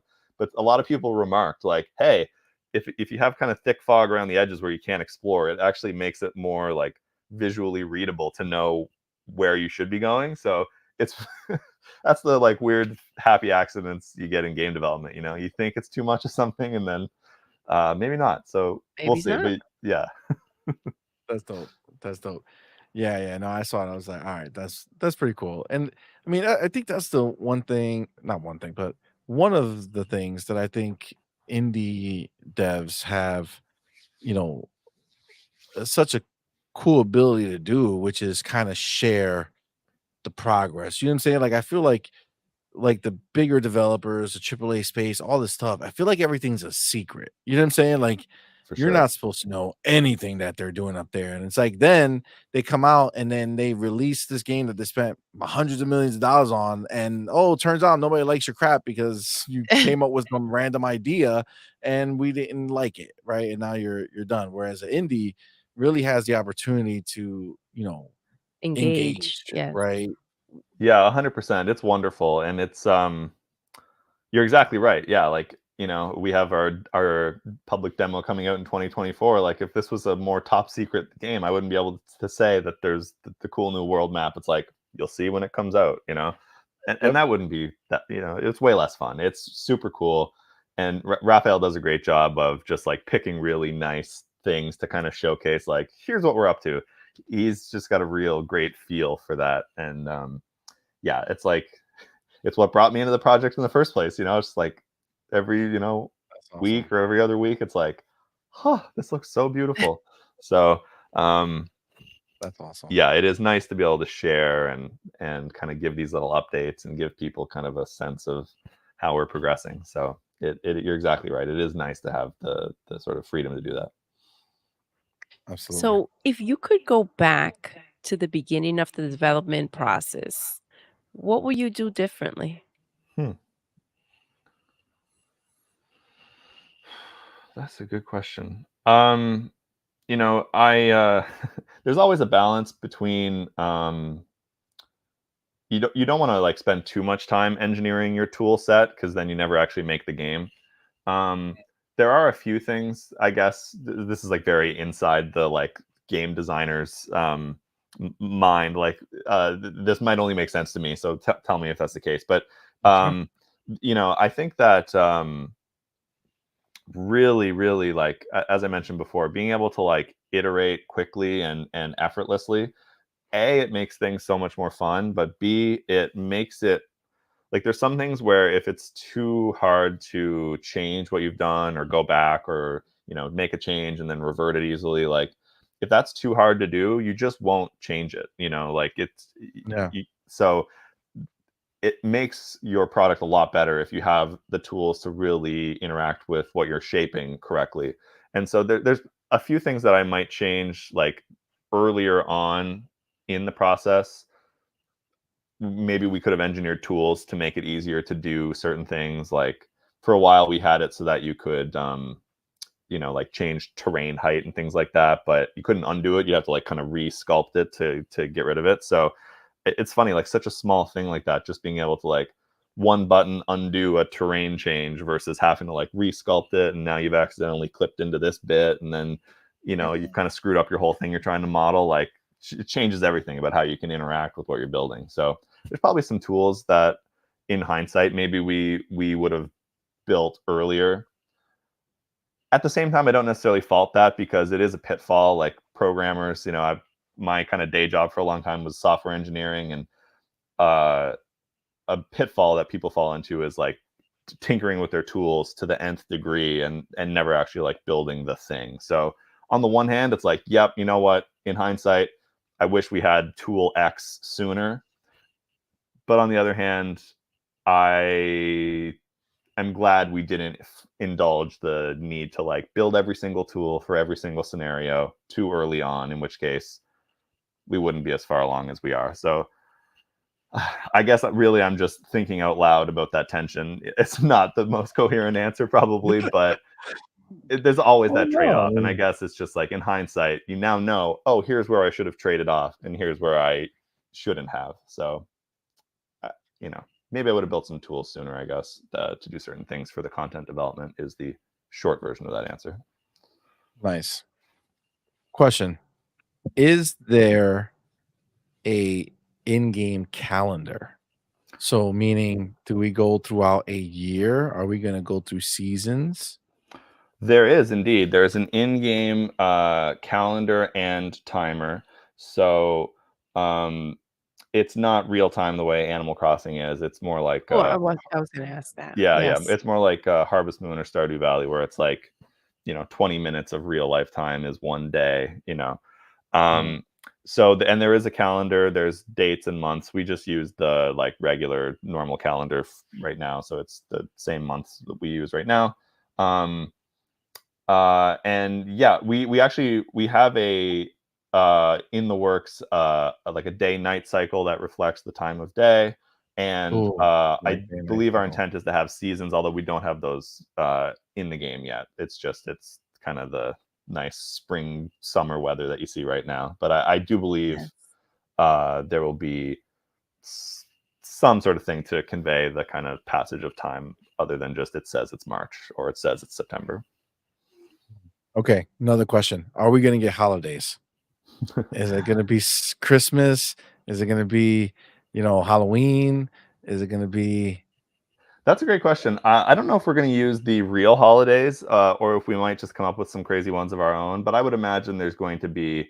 I mean, that's the whole reason you have an in-game calendar, is to have some special days. So I'm not. I'm not sure we've fully committed one way or the other if we're going to do like kind of classic real life Animal Crossing style holidays, or if we're going to have like the giant Wandia Berry Festival, which is kind of like Littlelands specific stuff. So I think that's still kind of nice? one of the open questions. But I would say we'll definitely I have like that better some though. special days. What's that? To have your own. I like that better, Yeah, a especially little because it's different. not real time, right? Yeah, exactly. It's not Animal Crossing. That makes more sense because it's like it's Christmas on actual Yes. Christmas or Halloween on actual Halloween. Um, Yeah. so yeah, undecided, but Okay. we'll see. So now another wrinkle. You got a calendar, right? Which means days are going by, years are going by. Am I gonna get old? Ooh, great question. I don't know if we've ever thought about that. Um, I'm just saying, if I yeah, play the game for 50 years and I still look like a, little boy. yeah. So just It's like the Bart Simpson phenomenon, right? yeah, Like, why exactly, is Bart still in the exactly. fourth grade 35 years later? Yeah, I'm not sure. I think one of those like we can't have everything. I don't know if you'll age. It's a great question. We don't have any plans for it right now, I guess I'll say. So Can we have a all right, well, now see, now we're going down another road, right? So, I'm telling okay, you, we're gonna have to so bring you guys in as consultants because like you're asking all the great questions. I'm ready. So so is there so I guess, again, without knowing how far, because this is the question, right?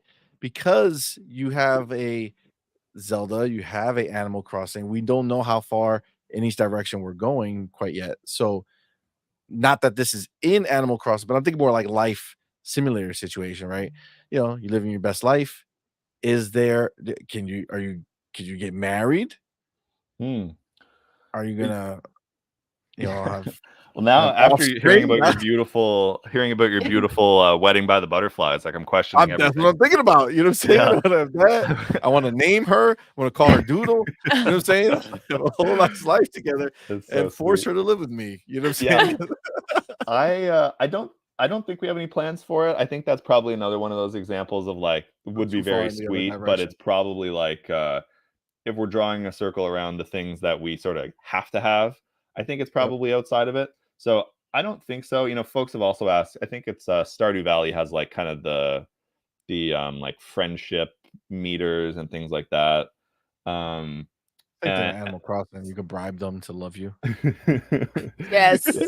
So I think Get the picture. probably what we'll likely do is we will have some form of like maybe a character will interact with you in a different way once you've like helped them with a quest or done something for them. So there will be some sense of progression and maybe the relationship developing where, you know, uh, once you've sort of helped them out. But I don't think it'll be quite as in depth as like friendship meters or being able to like marry someone. Um, so yeah, I think those are probably things that are kind of outside our circle of gotta have it. maybe if you do a quest for a shopkeeper and you become friendly with him, gives you discounts. You know, You know what I'm saying? that we can do, you know. That's That's what I'm actually saying. brilliant. Yeah, that's great. Yeah. Um, I like that quite a bit. Yeah, for sure. We Yeah, have a really right? cool set of brothers in one of the towns.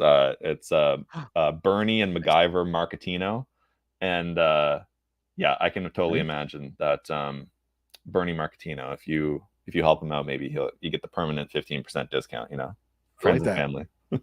I like that. See? That works.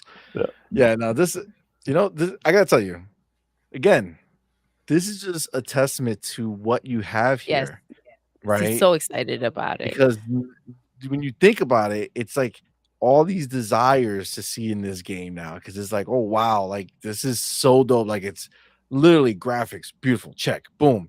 The way you play it, awesome. Love turning the camera around everywhere like a normal human being would be able to do. Beautiful, right? And then it's like, oh man, there's so many things that you could add. But again, it's that scope, right? How far do you go and things of that nature. But at least you got something that people want to see those things in. You know what I'm saying? Like, Yeah, it is a real challenge and problem to solve, but it's definitely a good problem, you know, because I've been on the other side for many years of like, let's come up with some crazy idea to make this more interesting, you know, to try and get people's attention in the first place. So we're in a lucky spot that you know, the attention is there. You already it's the have the opposite side of it attention. of like Yes. we're having to pick what not to include, you know, because we have so much exciting stuff already. So yeah, it is tricky. But It's gotta be tricky to figure out where do you stop, you know what I mean? For yourselves too. Yes. Like, even without all of our crazy, additions, requests, and stuff, just for yourselves, you're like, "Oh, man," like, "this is pretty dope." Like, "Oh, man, maybe we could do this." Just between yourselves, it's like at some point, you gotta finish the game, for sure, and I and think that's probably, you know, when I talked earlier about the good kind of pressure of working with a publisher and having more of a formal, you know, plan and roadmap and dates and all of that.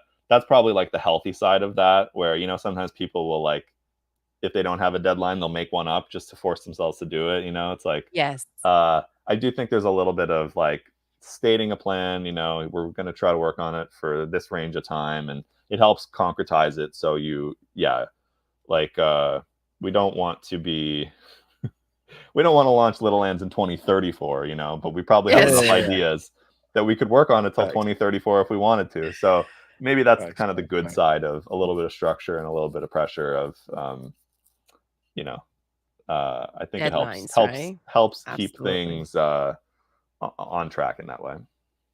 Listen, we had a lot of ideas come out of this interview, okay? I will advocate. God damn, the arcade is dope. Figure out. Let's We're get gonna have an to figure out arcade. the arcade for sure. I think it could be Um, good. I think it'll be dope. yeah. It'll be so good. I can just imagine it. It'd be really, really good. But okay, baby. Do you Yes. have any other questions regarding the game, especially from you? Say, listen, I'm throwing out bangers out here, okay? But like, let's be clear, this is much more, you know, something that Animal Crossing you're super duper into, right? Like, was there any other question that, anything that you could think of that would be a interesting thing? I mean, the world is beautiful and so creative. I'm just excited to play it. So, I'm just excited for the game to release, and since you wouldn't let me touch the controller, I mean, Interesting, I guess I'll interesting, just have interesting. to wait for that demo. Question, did I see a train track? Yes, you did, because I just noticed that too. I you was like, most "Wait, certainly what?" did. Yes. Uh, Where's the train go? so Is that that train track is back there too? Oh, no, is that the fence? that I'm might have been wrong. a fence. Yeah, there is a town. It was not in the PAX demo, but there's a town called Twiglet Town, which is a great name. It is. Uh, that there's a train that will take you to different parts of Littlelands. When you first arrive in Twiglet Town, it is actually not functioning. So that'll be one of the many things that you need to um, help out the locals with. But eventually, it'll give you some. Yeah, you can ride it and get access to some new parts of the world. I did just come up with another question in my head because one thing that'll stop me real quick from playing something is getting lost, like not knowing where I'm supposed to be going. Yes. So, are you gonna have like a marker? Like I'm I'm I'm saying, okay, I want to do this quest. This is where you got to go because this marker popped up, or am I just wandering around the world trying to remember what something Yeah, looked no, like? it's a great point, and I think that definitely goes back to the many many things that come to mind when you think about trying to make it very like accessible to someone who I don't know a lot about games.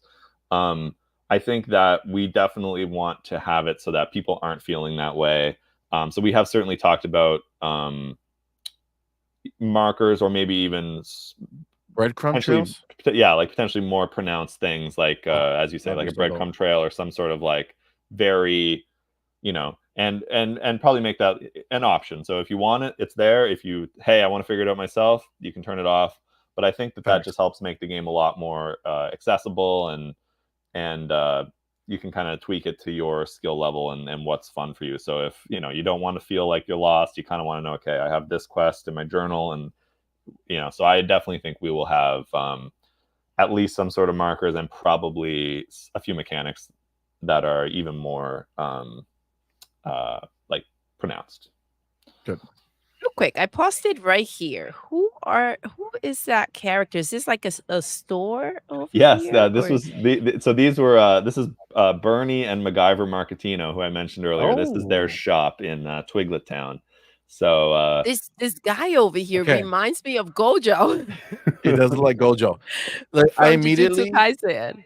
listen, I immediately just thought of something else. Go ahead, Okay. see. I'm just checking out the store. You paused it right there. I looked at the store and I just felt like not only do you get a discount for doing a job for them, but maybe that's if you do a few jobs for them. But if you do more jobs for them, maybe there's a secret room that they have exclusive items Oh, I really like that. ah, that only become available when you do enough jobs for them. And it's like a back room. Like, listen, now nice. that we Oh, this trust is you, like the we have this good Oh, stuff back here the real that exclusive merch. That is a really fun idea. Imagine that I moment where he like yes. invites you into the yeah, yeah, like you don't expect it. Like you come back after the mission and he looks at you. And if you really want to have fun, you can have like the one brother tell the other brother, hey, go lock the door. You know what I'm saying? And the brother goes and locks the door. Like you could close the blinds or something. oh I yeah, do love exclusive things or I'm things just that I saying. feel like I'm just gonna have nice. myself, you know what I mean? But That's it's So a not really that cool spelled idea. out. You know what I'm saying? that's Like really obviously if you're cool. watching now, you know if he I know. I was decides to gonna do say it. we're gonna have to like like bleep this whole Black this section out out. for spoilers. Um, But if you leave it, you put it in the game, it's just even if you want to make it like really like difficult, like it has to be like a large amount of missions before it randomly unlocks. So most people would never see it.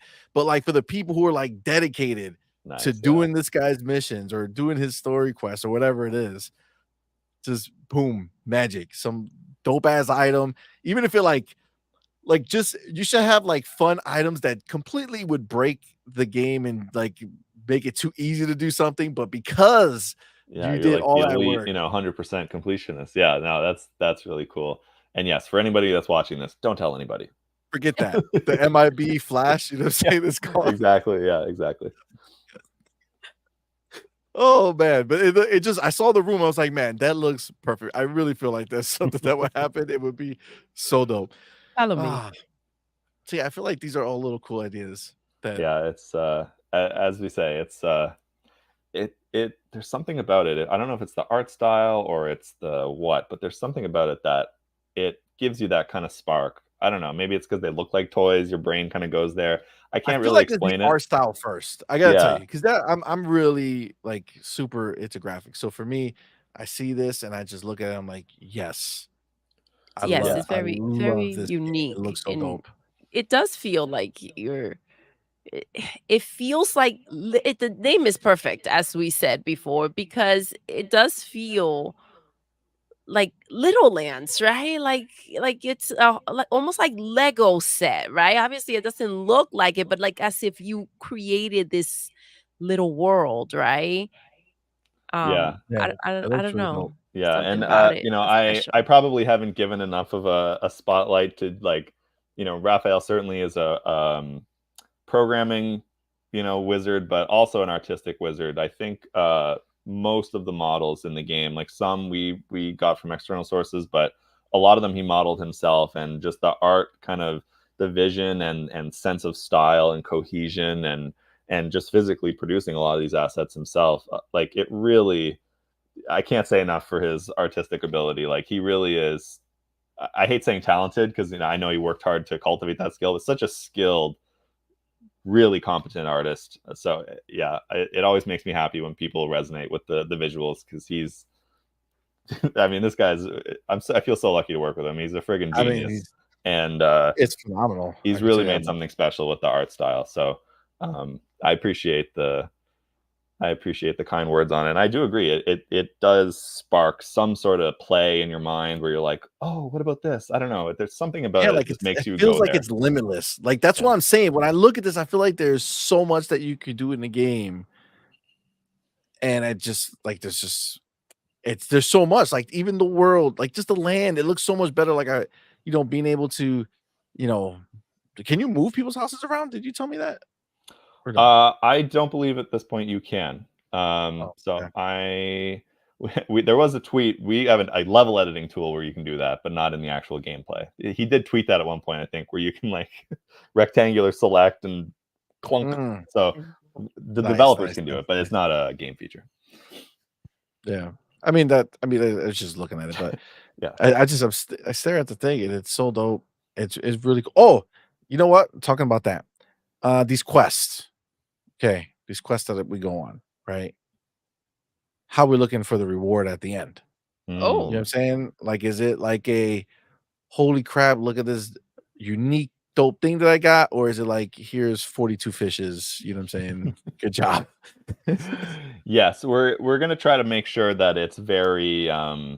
We don't want it to always just be here's 42 fishes. I do think we're gonna try to find a nice mix, you know, because there's gonna be also like some of them will be more involved, some of them will not. So we're certainly gonna try to find the sweet spot between, like, you know, are you gonna get something really cool? Is it gonna be like a unique item, or is it gonna unlock some new area you can explore? Like trying to figure out what is a good reward for these different quests. I mean, I think it's certainly one of the big open questions as we build more and more content. You know, we only have a small handful of quests in the demo so far, so that's something we definitely want to make sure does not become stale, you know, where it's like, I'm going to do another big quest and I'm going to get 50 gems. And I don't know, maybe that was cool the first time and maybe it's not cool the Yeah, 10th yeah, time. yeah. So that's certainly a first class concern to make sure that the quests are fun and rewarding in that way and give you a cool reward at the end.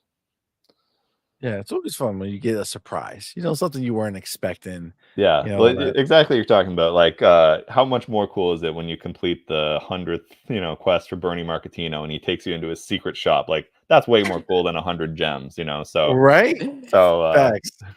I do love whatever that. the I love equivalent of that. that is, we got to find nice moments where people are like, "What?" I Yeah. do, and see, that's what and that's what I'm looking forward to. Like, obviously, there's already an Animal Crossing, there's already a Legend of Zelda. This world is so unique and beautiful, and I am looking forward to what's not like it. You know what I'm saying? Because even though it does have the elements that reminds you of it, it's still its own game. It's still very it stands alone. So I think that's what I'm looking forward to. I don't necessarily feel like it needs to go one way or another. mhm. I feel like there are little things in there, like I do love the back room and things like that. But The name is perfect for it too, you know what I'm saying? It just sounds like something he would have, you know what I'm saying? This back room. It's great. Yeah, but I but think yeah. you're exactly right, Doodle, in that like, uh, what we do want to make sure there's moments that kind of are characteristic or unique to this game, and I'm hoping that some of the interplay between the kind of quest world and the lifestyle world gives us some of those moments. I also think that, you know, Rafael has a really fun sense of humor that I think is going to provide a lot of those unique to Littlelands moments. Yes. I want so badly to bring up one example. I know I can't because it would spoil something, but he has some really like creative ideas for like quests or moments that are like more like like built on like humor, you know, like Yes. you know, one like kind of simple example, I think it might be in the trailer or it was in the demo at least, was you know, the goblinettes come and they raid this farmer's fields and eat all of his berries, and then they kind of like leave a trail of like pink droppings behind them.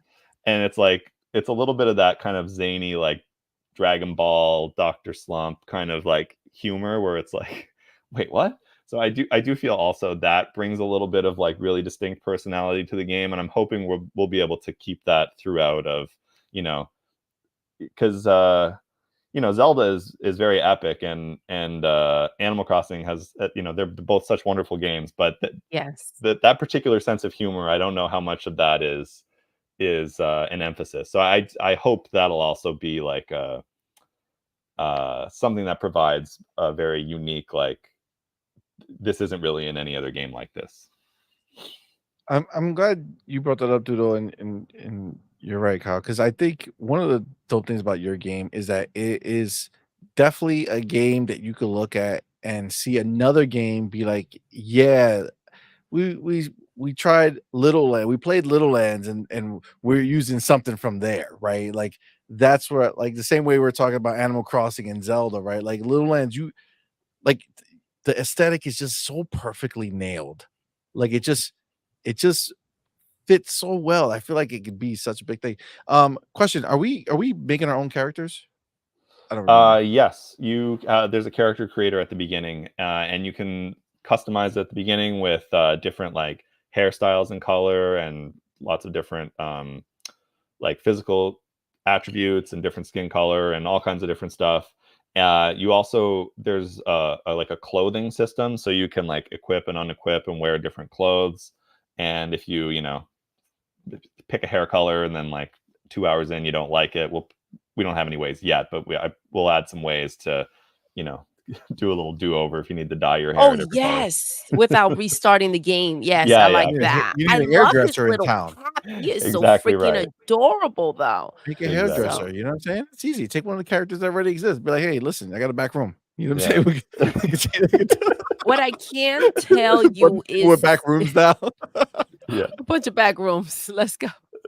Don't tell anybody, but I do Um, hair on the side, you know? But yes, this game, I'm so excited for it. It's the great thing about it is that even though it's not it's not any of those games, it reminds you of all these great games. I remember telling you that he looked like Ness with the cap, and I saw a Yeah. little pigment essence in there. And we talked Zelda and Animal Crossing. To be able to create a game that those known games, like you feel that aura in there and still not be those games, that's pretty amazing. Yeah. So I'm really excited to get my That's hands wonderful. on I this. mean, thank you for saying that, and it means a lot. And you're exactly right. You know, to make it, you know, look like those games is one thing, but the ultimate compliment is, you know, does it feel exciting in the way those do? So Yes. I hope we're able to achieve that. And yeah. So another thing, I know I can't. Is I feel like every time I think about something else in this game, it's just so much stuff. You mentioned that something like Dragon Ball Z stuff like that. Like, how dope would it be if eventually, either after leveling up enough or doing a special mission or something like that, you start you can start doing that. You know what I'm saying? Shoot, Are you shoot the advocating All for balls. right, putting Shivani. Kamehameha in the game? I'm just saying, why not? How unique would that be, right? Like I'm saying, like we got swords, get it, right? I got a shield, dope. I got a slingshot or a bow and arrow, cool. But what game have you seen after enough playtime where you So just we're you, gonna move on to the fun question. I'm See, saying this is money has phenomenal. I'll say run though, out of that's the ideas. kind of thing though, like how funny would that be? You know, and I do feel like Right? maybe it won't literally be Kamehamehas, but you know, Something close to it. stuff that makes you feel like, really, that's in the game. I hope we can have a few nice moments of that. But yes, Doodle, please keep us on the rails here. Yeah. I'm just saying, don't be afraid to do some wilder weapon scenarios. You know what I'm saying? For the longer haul, you know? I'll I'm just have to saying. pitch it. All I'll right. have to pitch it. Listen, just drop me a line. We'll go in there together. We'll make it work. We'll All sell right. it. Okay. Listen, thank you so much for we do have the fun questions and then we have the rapid fire. But as far as like the game, man, awesome. Thank you so much. Appreciate all the answers My absolute and pleasure. I love conversations entertaining like this. my crazy Thank you. suggestions.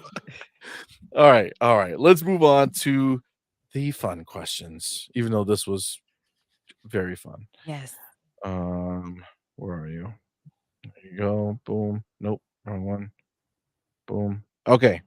Question number 1. If you could travel back in time and meet one historical figure, who would it be and why? Whoa. I feel like people should have a go-to answer for this, and I don't. So I'm gonna have to come up with this on the fly. A historical figure. So my this is okay. I'll give like a famous example. Probably my actual answer. I had a grandfather I never got to meet, who passed away before I was born. Oh, Probably nice. if I could actually do anybody, it would be him. In That's terms nice. of a famous person, whew, I don't know. I'm trying to think. You know, oh, you know what? J.R.R. Tolkien, I think, because you know, I do game development. I also do writing, and I'm a big Lord of the Rings fan, and so much of fantasy in general is like all derived from his brilliant mind. So yeah, I think it might have to be Tolkien. Awesome. Nice. Awesome. So, if you had to choose one superpower, what would it be and how would you use it? Hmm. Can I have Wolverine powers? Oh, yes. That's dope. Yeah, it's definitely the regeneration, because I just am constantly worried I'm gonna, you know, whatever, not be paying attention and walk off my deck, and who knows. But if I have the regeneration, then like I got no worries. So I think it's definitely Wolverine powers. Doesn't it still hurt? I'm okay with that, just as long as it's Oh, okay. fixable. Oh, Yeah, Okay. I can handle the alright. pain. I just need it to be like if I whatever, my arm will grow back. Can he grow his arms back? I might be cheating on his powers a little bit, but I think it's Wolverine powers. Nice. I That's thought it. you wanted them so you can write down all of C-Money's ideas and then use the claws to. Why are you trying to play my ideas? My ideas were great. I'm just Wow. Watch some of them are in the game. I'll be like, oh, I guess it wasn't that bad, Doodle. Yeah, I can see it All right. already. It's like you're playing Littlelands. Like, see, he did That's make the right. back room. There is an You arcade. see, there is the back room. That's right. I'm ready. Oh my god. All right. Okay. If you had to sing a duet with any singer, who would you choose and what song would you sing? Oh, my wife's family is very musical. I am not. So I'm gonna need someone pretty good. Um, Shania Twain. Oh, I grew yes. up around a lot of country music, and I still get the chills anytime I listen to Shania Twain. So, yeah, definitely, she's my duet partner. And what song? It would have to be one of hers. Still the one. Yeah, that's a great one. Yeah, still Banger. one. Look at that. Oh, Great song. yeah. It is a beautiful song. She killed it. All right, go ahead, baby girl. If you could swap places with any celebrity for a day, who would it be and why? Ooh, I think I would. Now, well, my initial thought was Magnus Carlsen, who is the #1 chess player in the world. Now, do I get to be him, like, and I can be as good a chess player as him, or I'm just like, Yes. yeah, oh sweet, I'm For a definitely day, but yeah, for you one know, so day. I don't mean, get that's used all I to would it. need. That's all I would need. Yeah, I would definitely Magnus Carlsen for sure. That would be awesome to be the best chess player in the Nice. world. I play a lot of chess, not nearly as well as him. So This is the real question, Kyle. Who do you play chess against? who do I play chess against? Well, I live in Nova Scotia on the east coast of Canada. So I play, or Been as to Nova Magnus, you mean? Scotia. As Magnus or in my real life? No, in your real life. Yeah, in my real life. Yeah. So we have some chess clubs here in Nova Scotia. I'll sometimes go to like tournaments that they organize. So I play against the highly underrated Nova Scotia chess scene, and all Nice. my many friends there. Nice.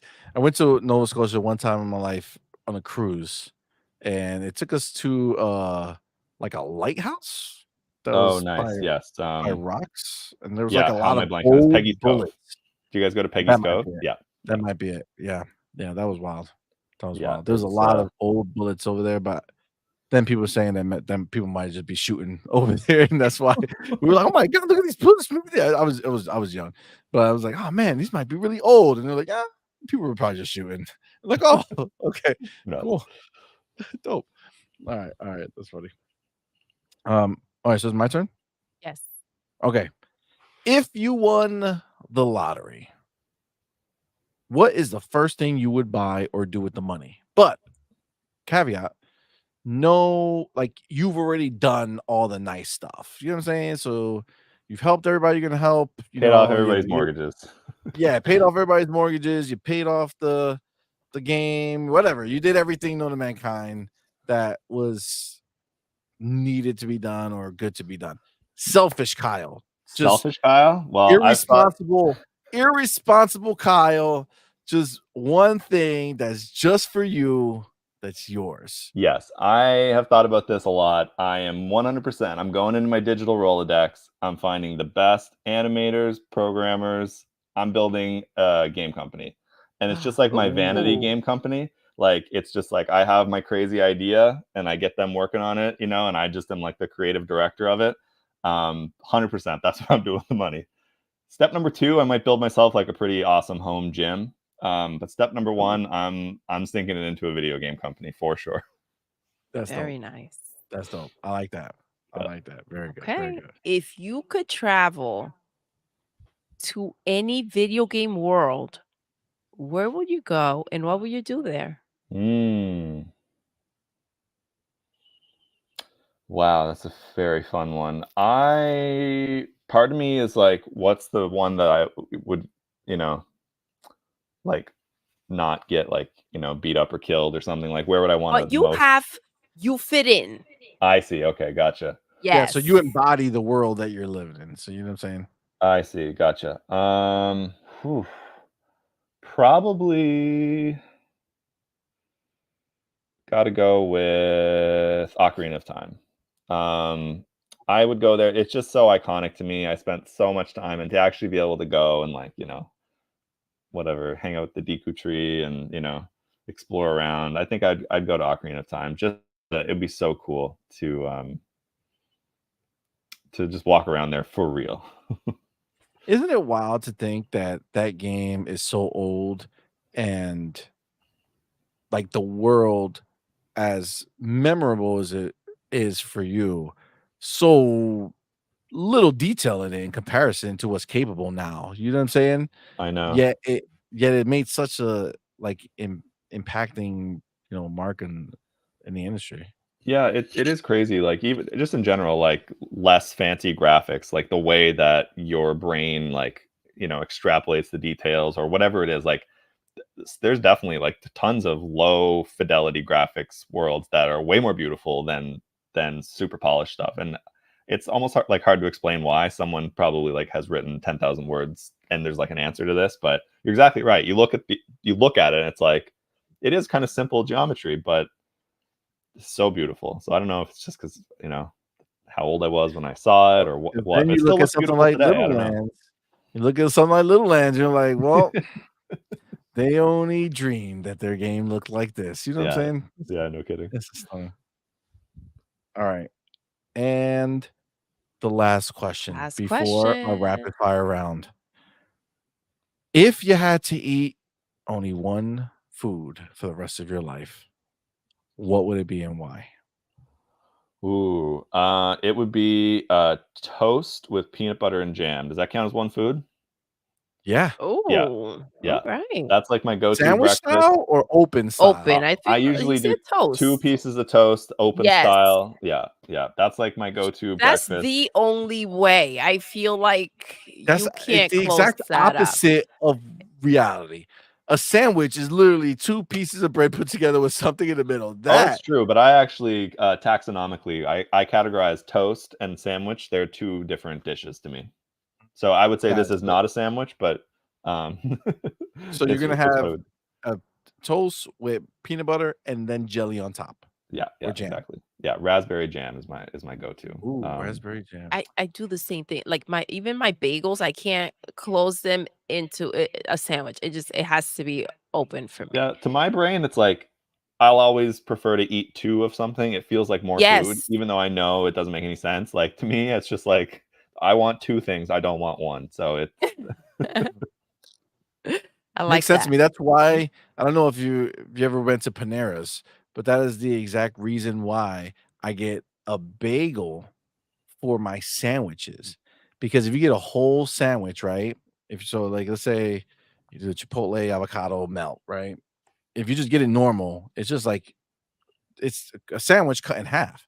yeah, But if you say I want it on a bagel, they give you 2 full-size bagels whew, as your full sandwich because you can't cut a bagel in half, right? So you get nice. 2 of Yeah, them. that's the way to go. I Yeah, mean, you no, it's could, but it will be too small. way too Yes, Yeah, small. that's for what Yeah, I'm sure. saying. exactly. Yeah, But no, yeah, that's my just philosophy in general. I have 2 smaller pieces of pizza over 1 big piece of pizza, even if it's the Yes, same everything. It's better. I mm, hear you. yeah, I feel that. All right, it's time. Yes. Rapid All right, fire. are you ready? So this is a big thing over here, okay? We have a whole different thing. Let me get it set up. First of all, we need some music.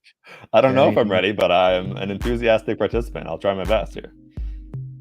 there we go. We got some music. Okay. Oh, it's a show now. Oh, here. Ooh. Okay, look, we got a scoreboard over on the Yes. side. Okay, so Sean's at 19, Sarah's at 17, Ben's at 11. Kyle, who knows? Over here on the other side, right? We don't know the answer yet, but we're excited. So this is the thing. Game's very simple. Okay. You have 60 seconds to answer as many questions as humanly possible. Okay. Okay. There's a little timer that's gonna come up. It's gonna tick, tick, tick, tick, tick, tick, tick. Now, that's the thing. There's 2 choices for how do you want to compete. There's a lightweight belt that you can compete for and a heavyweight belt that you can compete for. Okay. So the difference, very simple. For the lightweight belt, the questions that you have to answer are mixed, meaning you'll have yes or no answers that you would just do.